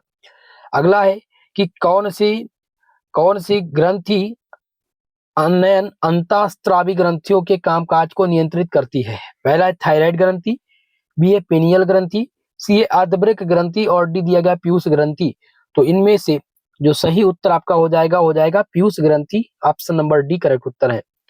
अगला क्वेश्चन है कि निम्नलिखित में से कौन सा मानव शरीर की सबसे बड़ी संधि है। तो सबसे बड़ी संधि इनमें से श्रोणि, कंधा, घुटना या फिर एड़ी। तो इनमें से जो सही उत्तर हो जाएगा वो हो जाएगा घुटना। ठीक है, मानव शरीर की सबसे बड़ी जो संधि है वो घुटने की संधि है। ऑप्शन नंबर सी करेक्ट उत्तर होगा।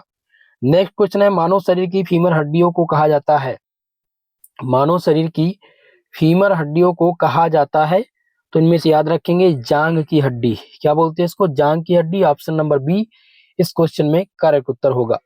नेक्स्ट क्वेश्चन जिसमें दिया गया कि लगभग 40 सेंटीमीटर लंबी नली जो शुक्राणुओं को लाभदायक पुटिकाओं तक ले जाती है इसको क्या कहा जाता है। पहला है मूत्र मार्ग, बी दिया गया सीसन, सी है शुक्रवाहिका और डी दिया गया अंडकोश। तो इनमें से आपका जो करेक्ट उत्तर हो जाएगा वो हो जाएगा शुक्रवाहिका।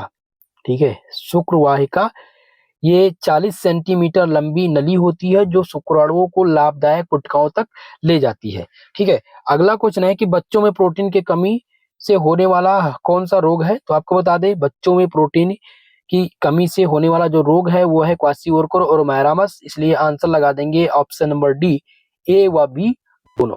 क्लियर है। चलिए नेक्स्ट क्वेश्चन आपका है कि निम्नलिखित में से कौन सा मूत्रीय प्रणाली का हिस्सा नहीं है। भाई मूत्रीय प्रणाली का हिस्सा इनमें से पूछा गया नहीं है।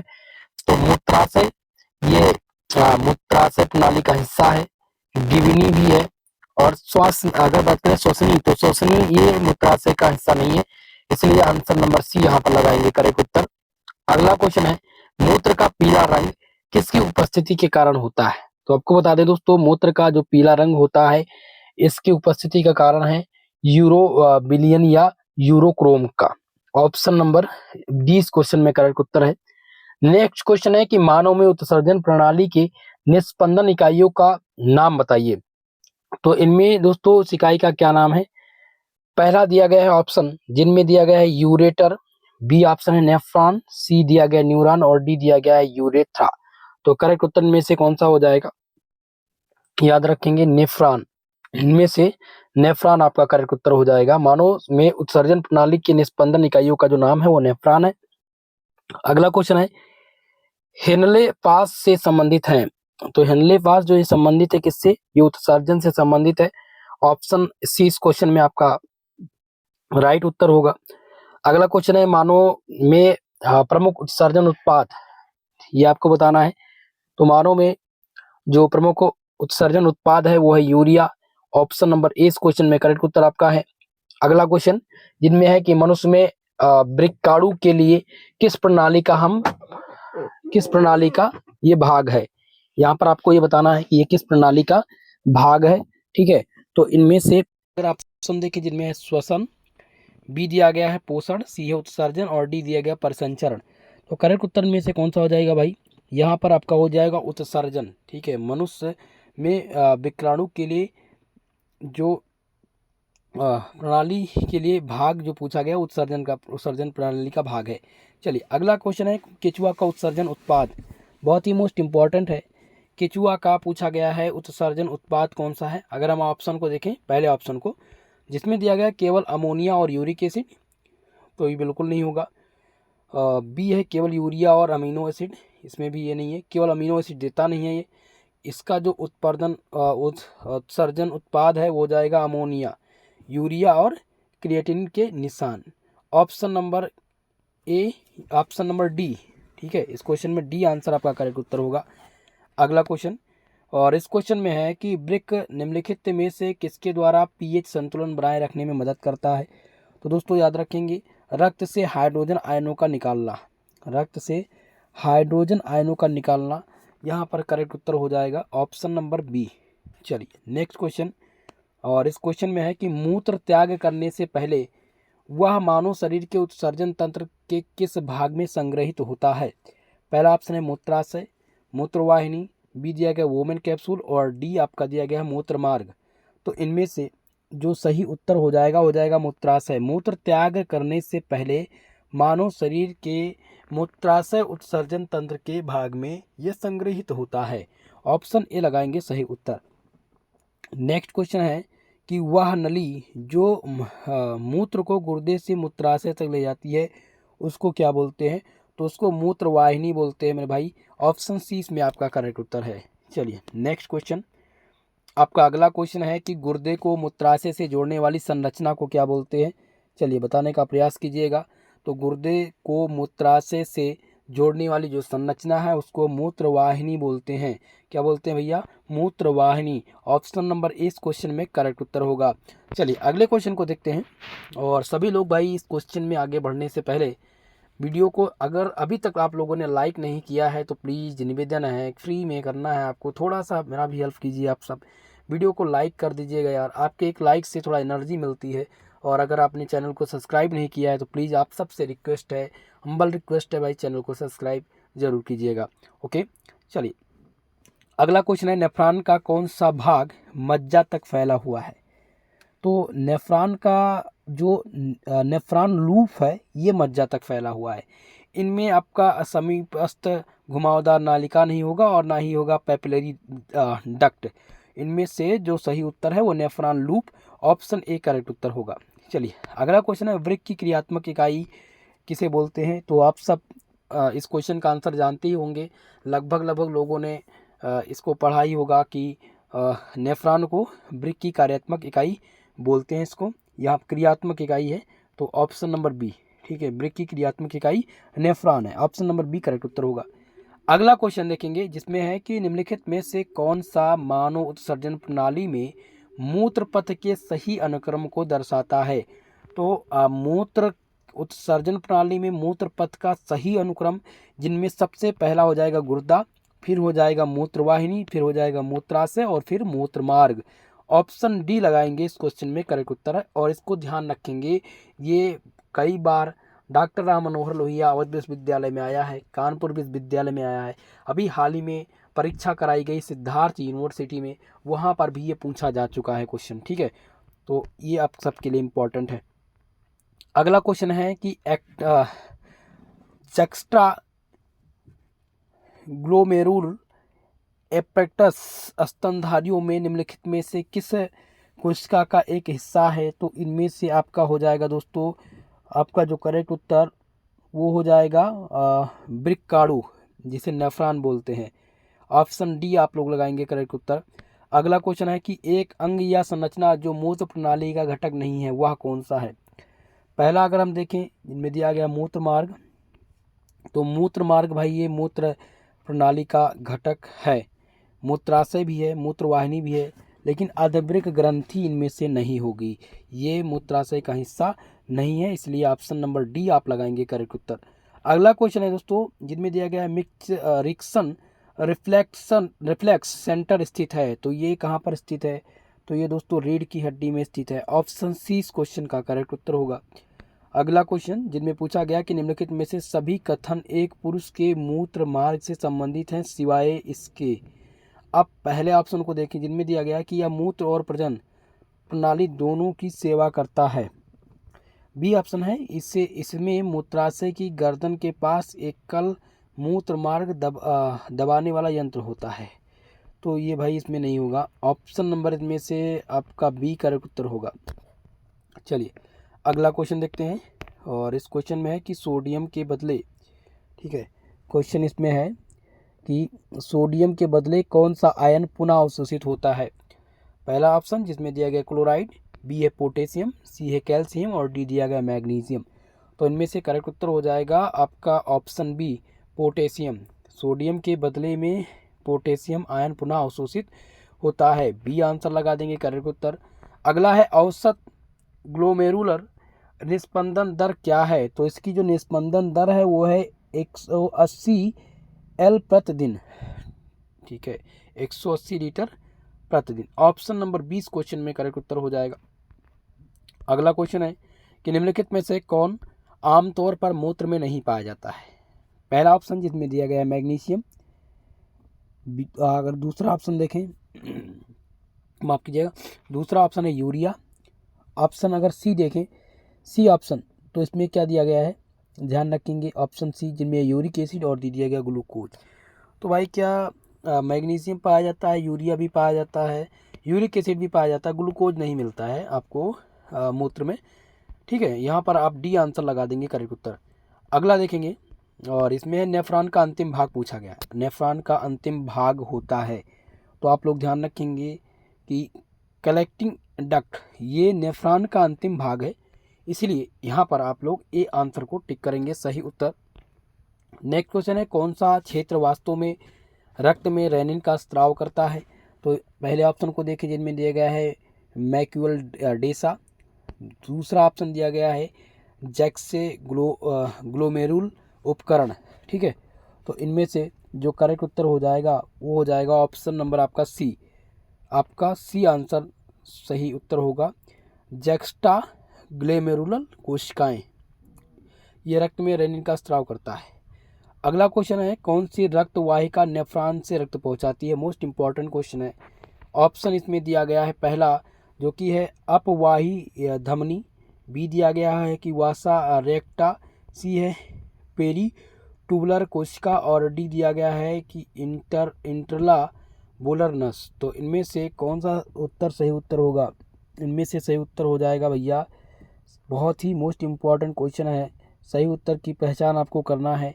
तो इस क्वेश्चन में आप जब आंसर करने का प्रयास करेंगे तो भाई अपवाही धमनी की अगर बात करें तो ये होगा नहीं, इनमें से वासा रेक्टा भी नहीं है, ये भी रक्त नहीं पहुंचाता। इनमें से आपका हो जाएगा इंट्रला बुलर नस रक्त वाहिका नेफ्रॉन से रक्त पहुंचाती है, B option number D correct उत्तर है।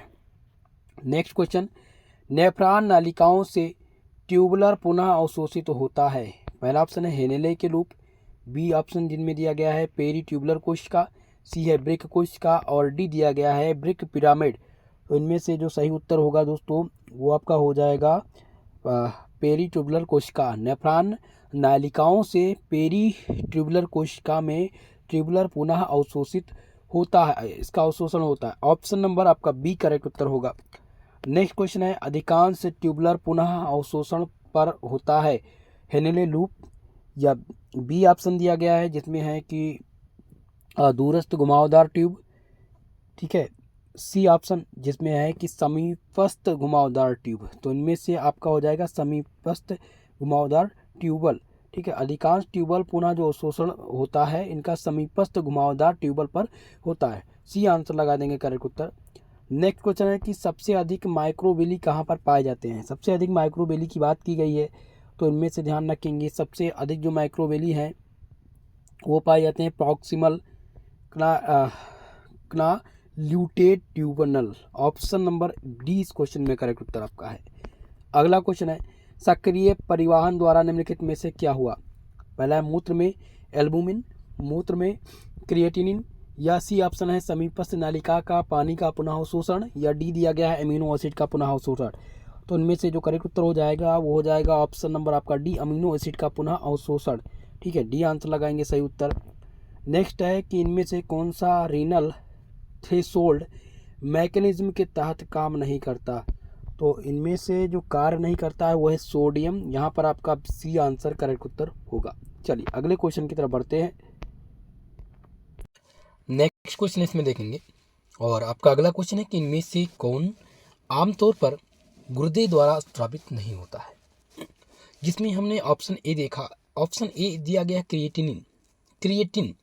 तो क्रिएटिन ये गुर्दे द्वारा स्रावित नहीं होता है, बाकी क्रिएटिनिन, H+, फेनिसिलिन ये सभी स्रावित गुर्दे द्वारा होते हैं। इसमें आपका जो सही उत्तर हो जाएगा वो हो जाएगा ऑप्शन नंबर ए। अगला क्वेश्चन है कि ग्लोमेरुलस के स्तर पर गुर्दे के कार्य का आकलन करने के लिए प्रयुक्त यौगिक इनमें से कौन सा है। तो इनमें से जो प्रयुक्त यौगिक है वो है इंसुलिन, और इस क्वेश्चन में बी आंसर आपका करेक्ट उत्तर होगा। अगला क्वेश्चन जिसमें है कि गुर्दे में प्रवेश को क्या कहा जाता है। पहला है साइनस, बी दिया गया है कॉलम, ऑप्शन सी है हिलम, और डी दिया गया है पैरामिड। तो गुर्दे में प्रवेश को क्या बोला जाता है, आप लोग याद रखेंगे, इसको हिलम बोलते हैं। क्या बोलते हैं, हिलम। ऑप्शन सी इस क्वेश्चन का सही उत्तर होगा।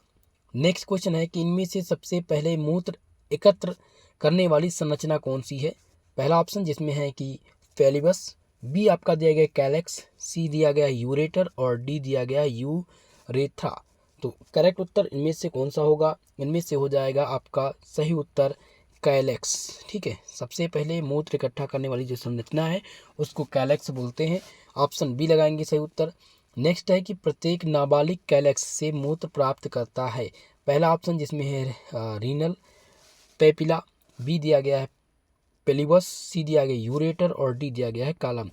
तो प्रत्येक नाबालिग कैलेक्स से जो मूत्र प्राप्त करता है उसको क्या बोलते हैं, उसको हम रीनल पेपिला बोलते हैं। ऑप्शन ए करेक्ट उत्तर इनमें से होगा।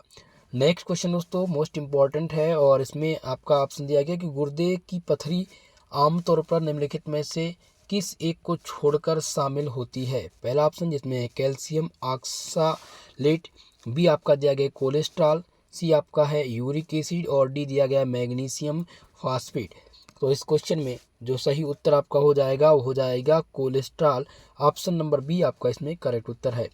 नेक्स्ट क्वेश्चन देखेंगे, और इस क्वेश्चन में पूछा गया है कि मूत्राशय का म्यूकोसा से बना होता है, ठीक है। तो पहला ऑप्शन जिसमें चिकनी पेशी, सी दिया गया है कि स्वैमैक्स एपिथेलियम, या सी दिया गया है संक्रमणकालीन उपकला। तो इनमें से जो सही उत्तर हो जाएगा संक्रमणकालीन उपकला, सही उत्तर। नेक्स्ट क्वेश्चन है कि इनमें से कौन सा आवेक्षिक नियंत्रण में है। आवेक्षिक नियंत्रण में कौन सा है, तो यहाँ पर आपका जो सही उत्तर हो जाएगा बाहरी दबाने वाला यंत्र। ऑप्शन नंबर डी करेक्ट उत्तर है। नेक्स्ट क्वेश्चन जिसमें है कि मिक्सरिक्शन रिफ्लेक्स में केंद्रित होता है। तो इनमें से दोस्तों जो त्रिक कार्ड है वो केंद्रित होता है। ऑप्शन नंबर 20 क्वेश्चन में करेक्ट उत्तर होगा। नेक्स्ट क्वेश्चन जिनमें आया हुआ था कि नेफ्रॉन का कौन सा खंड हेनेले के लूप के आरोही अंग के बाद है। पहला ऑप्शन जिसमें है लूप का अवरोही अंग, बी है समीपस्थ घुमावदार नालिका, सी ऑप्शन दिया गया दूरस्थ घुमावदार नालिका। तो इनमें से दूरस्थ घुमावदार नालिका आपका ऑप्शन सही उत्तर होगा, सी करेक्ट उत्तर है इस क्वेश्चन में। अगला क्वेश्चन जिसमें है काउंटर कुरेंट गुणक तंत्र पर होता है। तो ये तंत्र कहाँ पर होता है, दूरस्थ घुमावदार नालिका पर या फिर हेनेले का लूप। तो इनमें से हेनेले का लूप करेक्ट उत्तर होगा, हेनेले का लूप, बी आंसर करेक्ट उत्तर है। चलिए नेक्स्ट क्वेश्चन देखेंगे दोस्तों, और इस क्वेश्चन में है कि वृक्क कोशिका एक ग्लेमेरुलस और किससे मिलकर बनी होती है। तो ये बनी होती है दोस्तों वोमन कैप्सूल से मिलकर के, यानी कि एक वृक्क कोशिका एक ग्लोमेरुलस और वोमन कैप्सूल से मिलकर के बनी है, बी आंसर लगाएंगे आप सब लोग सही उत्तर। अगला क्वेश्चन है कि वृक्क प्रणाली का क्या अर्थ है, मोस्ट इंपॉर्टेंट है। वृक्क प्रणाली का अर्थ पूछा गया है कि इनमें से कौन सा है। पहला ऑप्शन है रक्त का पीएच बनाए रखें, बी है रक्तचाप को नियंत्रित करें, सी ऑप्शन है रक्त एकाग्रता को नियंत्रित करें, और डी दिया गया ये सभी। तो वृक्क प्रणाली का जो अर्थ है ये आपको बताना है। तो ये सभी जो है वृक्क प्रणाली के अर्थ हैं, यहाँ पर डी आंसर आप सभी सही उत्तर लगाएंगे। और चलिए अगले क्वेश्चन की तरफ, जिसमें नेक्स्ट क्वेश्चन आपका है कि कार्डियक आउटपुट का कितना हिस्सा किडनी से होकर गुजरता है। तो कार्डियक आउटपुट का कितना हिस्सा, तो इनमें से 25% याद रखेंगे, कार्डियक आउटपुट का 25% हिस्सा किडनी से होकर गुजरता है, इसलिए ऑप्शन नंबर 20 में आपका करेक्ट उत्तर होगा। नेक्स्ट देखेंगे जिसमें हेनेले के लूप के अवरोही अंग में द्रव कोशिकाओं के सापेक्ष होता है। तो द्रव कोशिका के सापेक्ष क्या होता है, पहला आइसोटोनिक, बी है कमजोर हाइपोटोनिक, बी है जोरदार हाइपोटोनिक, और सी दिया गया हाइपरटोनिक। तो इनमें से जो सही उत्तर हो जाएगा हाइपरटोनिक, ऑप्शन नंबर डी इस क्वेश्चन का करेक्ट उत्तर होगा। चलिए अगला क्वेश्चन है प्रतिधारा गुणांक का कार्य है, प्रतिधारा गुणांक का कार्य पूछा गया है। तो मोस्ट इंपॉर्टेंट है, याद रखेंगे, प्रतिधारा गुणांक का जो कार्य है वो है NaCl की एकाग्रता में वृद्धि करना, ऑप्शन नंबर ए आपका करेक्ट उत्तर होगा। नेक्स्ट क्वेश्चन है कि ADH का मूत्र उत्पादन पर क्या प्रभाव पड़ता है। तो मूत्र उत्पादन का जो प्रभाव पड़ता है वो घट जाता है मूत्र उत्पादन, ऑप्शन नंबर आपका सी इस क्वेश्चन में करेक्ट उत्तर हो जाएगा। नेक्स्ट क्वेश्चन है कि निषेचित कोशिका को क्या कहा जाता है, मोस्ट इंपॉर्टेंट है। पहला जिसमें दिया गया है युग्मज, आपका दिया गया है कि भ्रूण, गर्भाशय या इनमें से कोई नहीं। तो निषेचित कोशिका की जब बात होती है तो इसको हम क्या बोलते हैं, युग्मनज बोलते हैं, ऑप्शन नंबर आपका सी इस क्वेश्चन में करेक्ट उत्तर होगा। नेक्स्ट क्वेश्चन है कि मानव शरीर में निषेचन की प्रक्रिया कहाँ होती है, ये आपको बताना है, मानव शरीर में निषेचन की प्रक्रिया कहाँ पर होती है। तो याद रखेंगे डिंबवाही नालिकाओं में निषेचन की प्रक्रिया होती है, ऑप्शन नंबर बी इस क्वेश्चन में करेक्ट उत्तर होगा। नेक्स्ट क्वेश्चन है कि कौन सी कोशिकाएं एक आदमी में वृषण हार्मोन जिसे एंड्रोजन का संश्लेषण और स्त्राव करती है, उसका नाम क्या है। तो उसका नाम है दोस्तों लैंडिंग कोशिका, ऑप्शन नंबर आपका डी करेक्ट उत्तर होगा। नेक्स्ट क्वेश्चन जिनमें है हाइड्रा, तारा मछली और प्लानेरिया संबंधित है, ये बीजाणु जनन से, पुनर्जनन से, या फिर ब्लीडिंग, या फिर विखंडन से। तो ये संबंधित किससे हैं, याद रखेंगे दोस्तों, ये पुनर्जनन से संबंधित हैं, ऑप्शन नंबर आपका बी करेक्ट उत्तर होगा। और नेक्स्ट क्वेश्चन है कि स्तन अस्तरण हार्मोन इनमें से कौन सा है। तो इनमें से दोस्तों ऑक्सीटोसिन नामक हार्मोन ये स्तन अस्तरण हार्मोन है, यहाँ पर आपका सी आंसर करेक्ट उत्तर होगा। चलिए नेक्स्ट क्वेश्चन की ओर, और अगला क्वेश्चन है कि वृषण द्वारा किस हार्मोन का स्रावण होता है। बहुत ही मोस्ट इंपॉर्टेंट क्वेश्चन है, ठीक है, जिसमें एक पूछा गया है कि वृषण द्वारा किस हार्मोन का स्रावण होता है। तो मोस्ट इंपॉर्टेंट है टेस्टोस्टेरॉन, वृषण द्वारा टेस्टोस्टेरॉन हार्मोन्स का स्रावण होता है, ऑप्शन नंबर ए इस क्वेश्चन में करेक्ट उत्तर होगा। अगला क्वेश्चन है कि वयस्क मानव में RBC बनता है। तो वयस्क मानव में जो RBC बनता है ये अस्थि मज्जा में बनता है, ऑप्शन नंबर 20 क्वेश्चन में आपका सही उत्तर होगा। नेक्स्ट क्वेश्चन है दोस्तों जिसमें है कि निम्नलिखित में से कौन सा जनन एक अलैंगिक तरीका है, कौन सा जनन का एक अलैंगिक तरीका। तो दोस्तों जनन का अलैंगिक तरीका, जिनमें द्विव विखंडन और बॉन्डिंग और विखंडन ये सम्मिलित हैं, इसलिए आंसर डी लगाएंगे आप सभी लोग। इसका करेक्ट उत्तर इसमें डी आंसर आपका सही उत्तर है। नेक्स्ट क्वेश्चन, इस क्वेश्चन में है कि निम्नलिखित में से कौन सा सामाजिक व्यवहार का उदाहरण नहीं है। तो सामाजिक व्यवहार का उदाहरण इनमें से आपका जो नहीं है वो है भीड़ भाड़ लोगों का समूह, ये सामाजिक उदाहरण नहीं है। सी आंसर लगाएंगे करेक्ट उत्तर। चलिए अगले क्वेश्चन की तरफ। और नेक्स्ट क्वेश्चन है कि कोई दृष्टिकोण सकारात्मक है या नकारात्मक, या किसके द्वारा दिखाया जाता है। पहला ऑप्शन जिसमें है केंद्रीयता या संयोजकता या चरमता या फिर जटिलता। तो इनमें से संयोजकता जो है ये सही उत्तर होगा। इनमें से संयोजकता दृष्टिकोण सकारात्मक और नकारात्मक दिखाया जाता है, तो संयोजकता के कारण। ठीक है, अगला क्वेश्चन देखेंगे जिसपे दिया गया है कि लोगों से मिलने पर उनके व्यक्तिगत गुणों के बारे में अनुमान लगाना क्या कहलाता है। तो इसको हम क्या बोलते हैं, इसको छवि निर्माण बोलते हैं। क्या बोलते हैं भैया, छवि निर्माण। ऑप्शन सी इस क्वेश्चन में करेक्ट उत्तर होगा।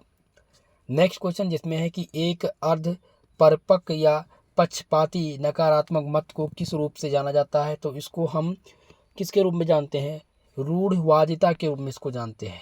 ऑप्शन डी इस क्वेश्चन में करेक्ट उत्तर आपका है।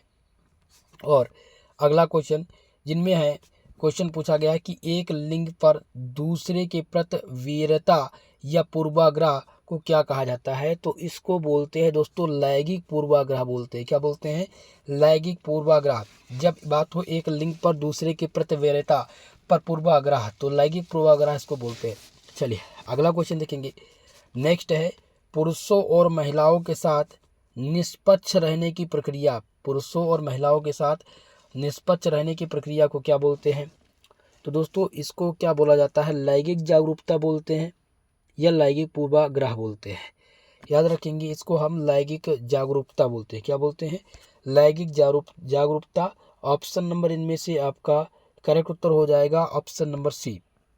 चलिए नेक्स्ट क्वेश्चन है कि कक्षा में लैंगिक रूढ़वादिता से बचने के लिए एक शिक्षक को चाहिए। पहला ऑप्शन जिस पे दिया गया कि लड़कों और लड़कियों दोनों को गैर पारंपरिक भूमिकाओं में रखने की कोशिश करें। तो ये बिल्कुल यही सब आपका ऑप्शन नंबर ए ही करेक्ट उत्तर है।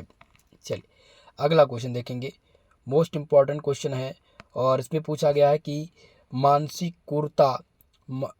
क्रूरता मॉडल किस व्यक्ति की मानसिक क्रूरता को मापने के लिए 4C वर्णन करता है। निम्नलिखित में से कौन सा उनमें से एक नहीं है। तो उनमें से जो एक नहीं है वो आपको बताना है, वो है आपका continuity. Option number B continuity आपका करेक्ट उत्तर होगा। नेक्स्ट क्वेश्चन है कि मानसिक शक्ति प्रश्नावली जिसे MTQ में पूछे गए हैं कि कितने प्रश्न पूछे जाते हैं। तो पहला ऑप्शन जिसमें 18 दिया गया है, बी है 19, सी ऑप्शन दिया गया 20 और डी दिया गया 21। तो इनमें से आपका जो सही उत्तर हो जाएगा ऑप्शन नंबर ए 18। मानसिक शक्ति प्रश्नावली में 18 प्रश्न पूछे जाते हैं।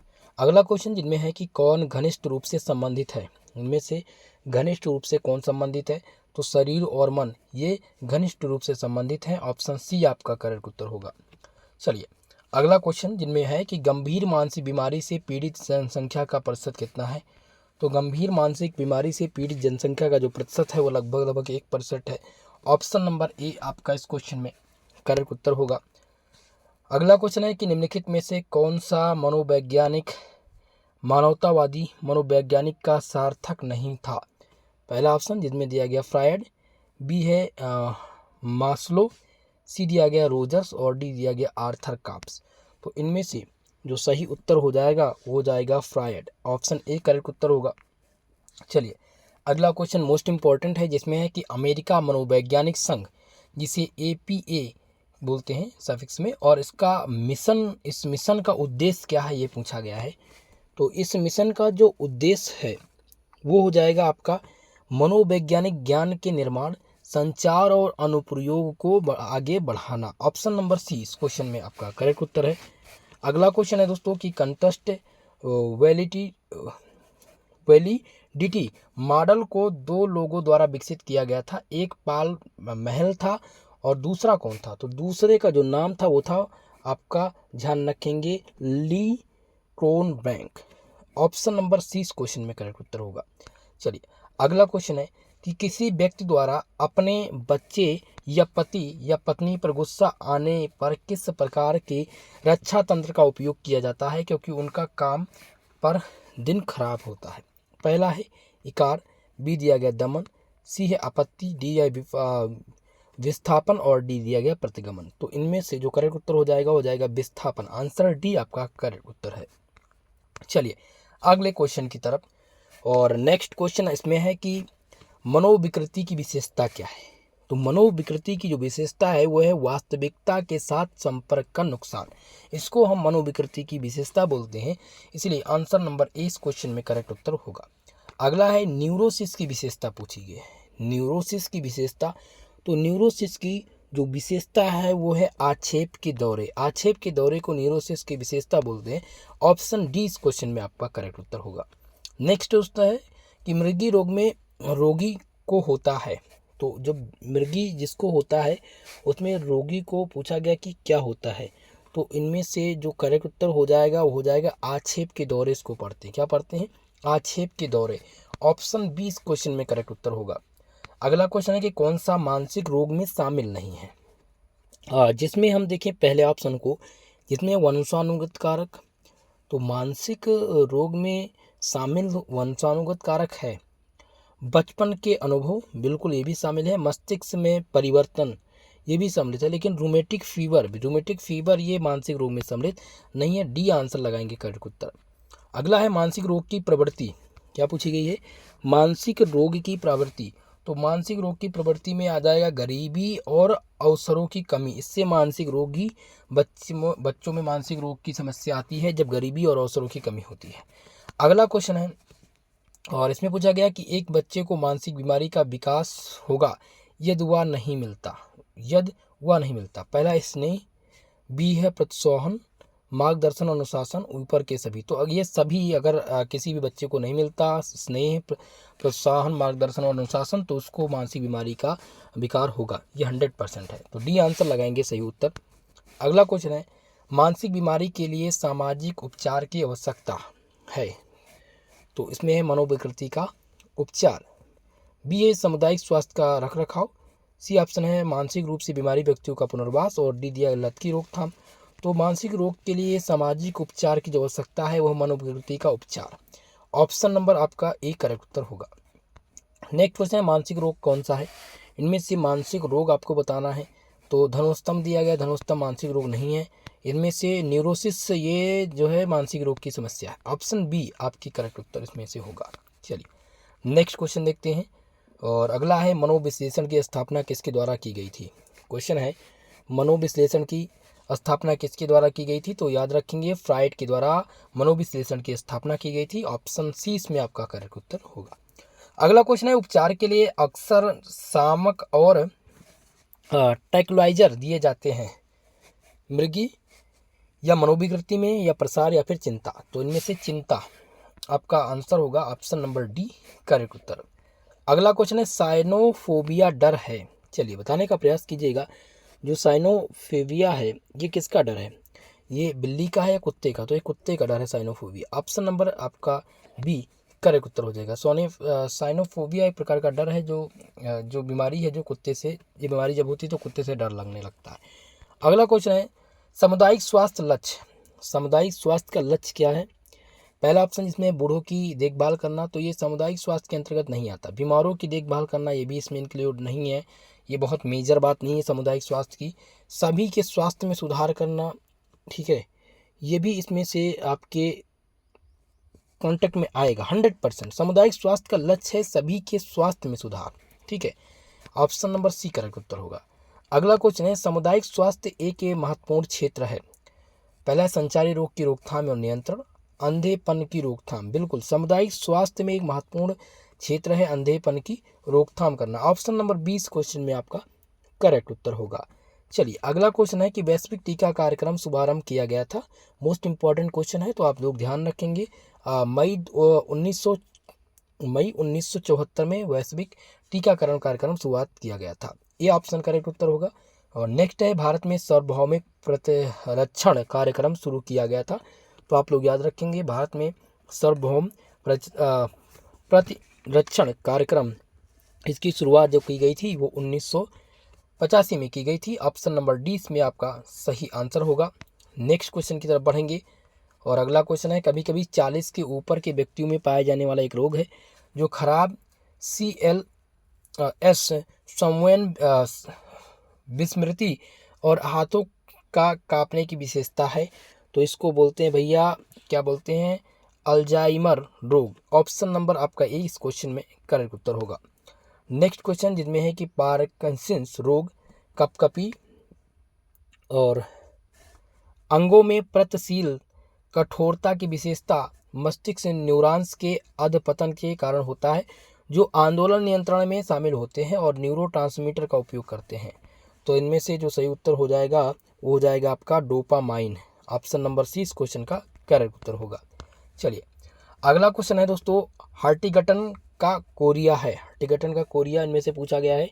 तो याद रखेंगे, तंत्रिका के अधपतन जिसके कारण पैर, हाथ और सिर का अनैच्छिक हिलना होता है उसको हर्टिगटन का कोरिया बोलते हैं। बी आंसर इनमें से आपका सही आंसर होगा। नेक्स्ट क्वेश्चन है, हमारे देश में पल्स पोलियो कार्यक्रम आयोजित किया जाता है। हमारे देश में पल्स पोलियो कार्यक्रम आयोजित किया जाता है। पहला है पोलियो का इलाज, बी ऑप्शन दिया गया पोलियो का उन्मूलन, सी है फैल रहा पोलियो और डी दिया गया इनमें से नहीं। तो इनमें से जो सही उत्तर हो जाएगा ऑप्शन नंबर बी पोलियो का उन्मूलन। नेक्स्ट क्वेश्चन है कि रोग का आर्थिक भय, रोग का आर्थिक भय है। तो दोस्तों याद रखेंगे, रोग का आर्थिक जो भय है वो है फैथोफोबिया। ऑप्शन सी इस क्वेश्चन में आपका सही आंसर होगा। चलिए अगला क्वेश्चन है, सामुदायिक स्वास्थ्य सेवा में शामिल है। आपको बताना है सामुदायिक स्वास्थ्य सेवा में शामिल कौन से हैं। तो यहाँ पर स्कूल, स्वास्थ्य शिक्षा, स्वच्छ वातावरण, संचारी रोगों का नियंत्रण, ये सभी सम्मिलित हैं सामुदायिक स्वास्थ्य सेवा में, इसलिए डी आंसर लगा देंगे करेक्ट उत्तर। अगला है BCG वैक्सीन के खिलाफ है। तो BCG के वैक्सीन के जो खिलाफ है वो TB. Option number B option आपका करेक्ट उत्तर होगा बी। अगला है जिनमें पूछा गया है पार्किंसनिज्म मस्तिष्क में दोषपूर्ण न्यूरोट्रांसमीटर के कारण होता है। तो इनमें डोपामाइन करेक्ट उत्तर आपका होगा। डोपामाइन आप लगाएंगे, सी आंसर करेक्ट उत्तर। अगला क्वेश्चन देखेंगे जिसमें पूछा गया था सामुदायिक स्वास्थ्य का लक्ष्य क्या है।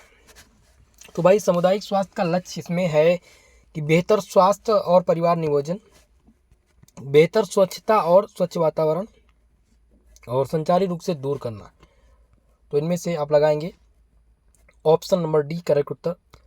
अगला क्वेश्चन है, इंट्रा त्वचीय रूप से किसे इंजेक्ट किया जाता है। तो इंजेक्ट किसे किया जाता है इसमें ध्यान रखेंगे, यहाँ पर BCG हो जाएगा आपका, सी आंसर करेक्ट उत्तर हो जाएगा।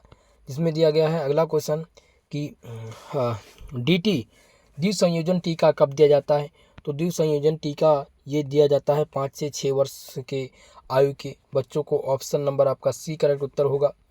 अगला क्वेश्चन है, विश्व स्वास्थ्य संगठन जिसे WHO बोलते हैं, इसका मुख्यालय, तो ये जेनेवा स्विट्जरलैंड में इसका मुख्यालय स्थित है। ऑप्शन 20 क्वेश्चन में आपका करेक्ट उत्तर होगा। दोस्तों आज हमने जो मोस्ट इंपॉर्टेंट MCQ टाइप प्रश्न थे उनको मैंने करा दिया है। इसका कंप्लीट PDF आपको मिल जाएगा टेलीग्राम चैनल पर। क्लास के बाद आप लोग टेलीग्राम चैनल पर विजिट करेंगे, जिसका लिंक मैं डिस्क्रिप्शन बॉक्स में डाल दूंगा, ठीक है। वहाँ से आप उसको ओपन कर सकते हैं, या आप लोग टेलीग्राम पर जा कर के सर्च कर लीजिएगा SP स्टडी पॉइंट, ठीक है, जिसमें आपको डायरेक्ट लिंक दिया होगा। आप डिस्क्रिप्शन बॉक्स एक बार ओपन करेंगे तो आपको लिंक मिल जाएगा, वहाँ से आप टेलीग्राम चैनल को ज्वाइन कर सकते हैं, जिसके माध्यम से दोस्तों आप इस PDF को प्राप्त कर पाएंगे। और इससे संबंधित मैंने और मॉडल पेपर आप लोगों को लिए कराए हैं, तो उस मॉडल को पेपर को भी तैयार करके जाइएगा। आपके पेपर में आपको 100% हेल्प मिलेगा, ठीक है दोस्तों। तो आशा करता हूँ यह वीडियो आप सबको पसंद आई होगी। प्लीज़ आप सबसे मेरा निवेदन है कि वीडियो को लाइक शेयर ज़रूर कर दीजिएगा, और हमारे इस YouTube चैनल पर जो भी अभी छात्र छात्राएँ नए हैं उनसे निवेदन है चैनल को सब्सक्राइब कर लीजिएगा। क्योंकि अगर आप BSc के स्टूडेंट हैं भाई, तो आपको BSc के सभी सब्जेक्ट के क्लास आपको मिल जाएंगे MCQ और रिटर्न मोड में। अगर आप BA BSc BCom के स्टूडेंट हैं, BA के आप स्टूडेंट हैं, या BBA से हैं, या आपका BSc AG है, BSc होम साइंस है, तो आप सबके लिए भाई को करिकुलर कोर्स का जो मॉडल पेपर है आपके प्रत्येक सेमेस्टर के, वो मैं सबसे पहले आप सबको प्रोवाइड करने का प्रयास करता हूँ। और जो आपके आंसर की हैं, आप किसी भी यूनिवर्सिटी से बिलोंग करते हो, जैसे आपका को करिकुलर का पेपर हो जाएगा तो आंसर की के लिए आप सभी लोग अपना क्वेश्चन पेपर हमारे कॉन्टैक्ट नंबर या फिर आप टेलीग्राम पर सेंड कर दीजिएगा। मैं आपको जल्द से जल्द उसकी आंसर की प्राप्त करा दूंगा। ठीक है, तो दोस्तों आप सभी से निवेदन है कि वीडियो को लाइक शेयर करना मत भूलिएगा। ओके, तो आज के लिए बस इतना ही। मिलते हैं किसी नेक्स्ट वीडियो में, तब तक के लिए जय हिंद जय भारत।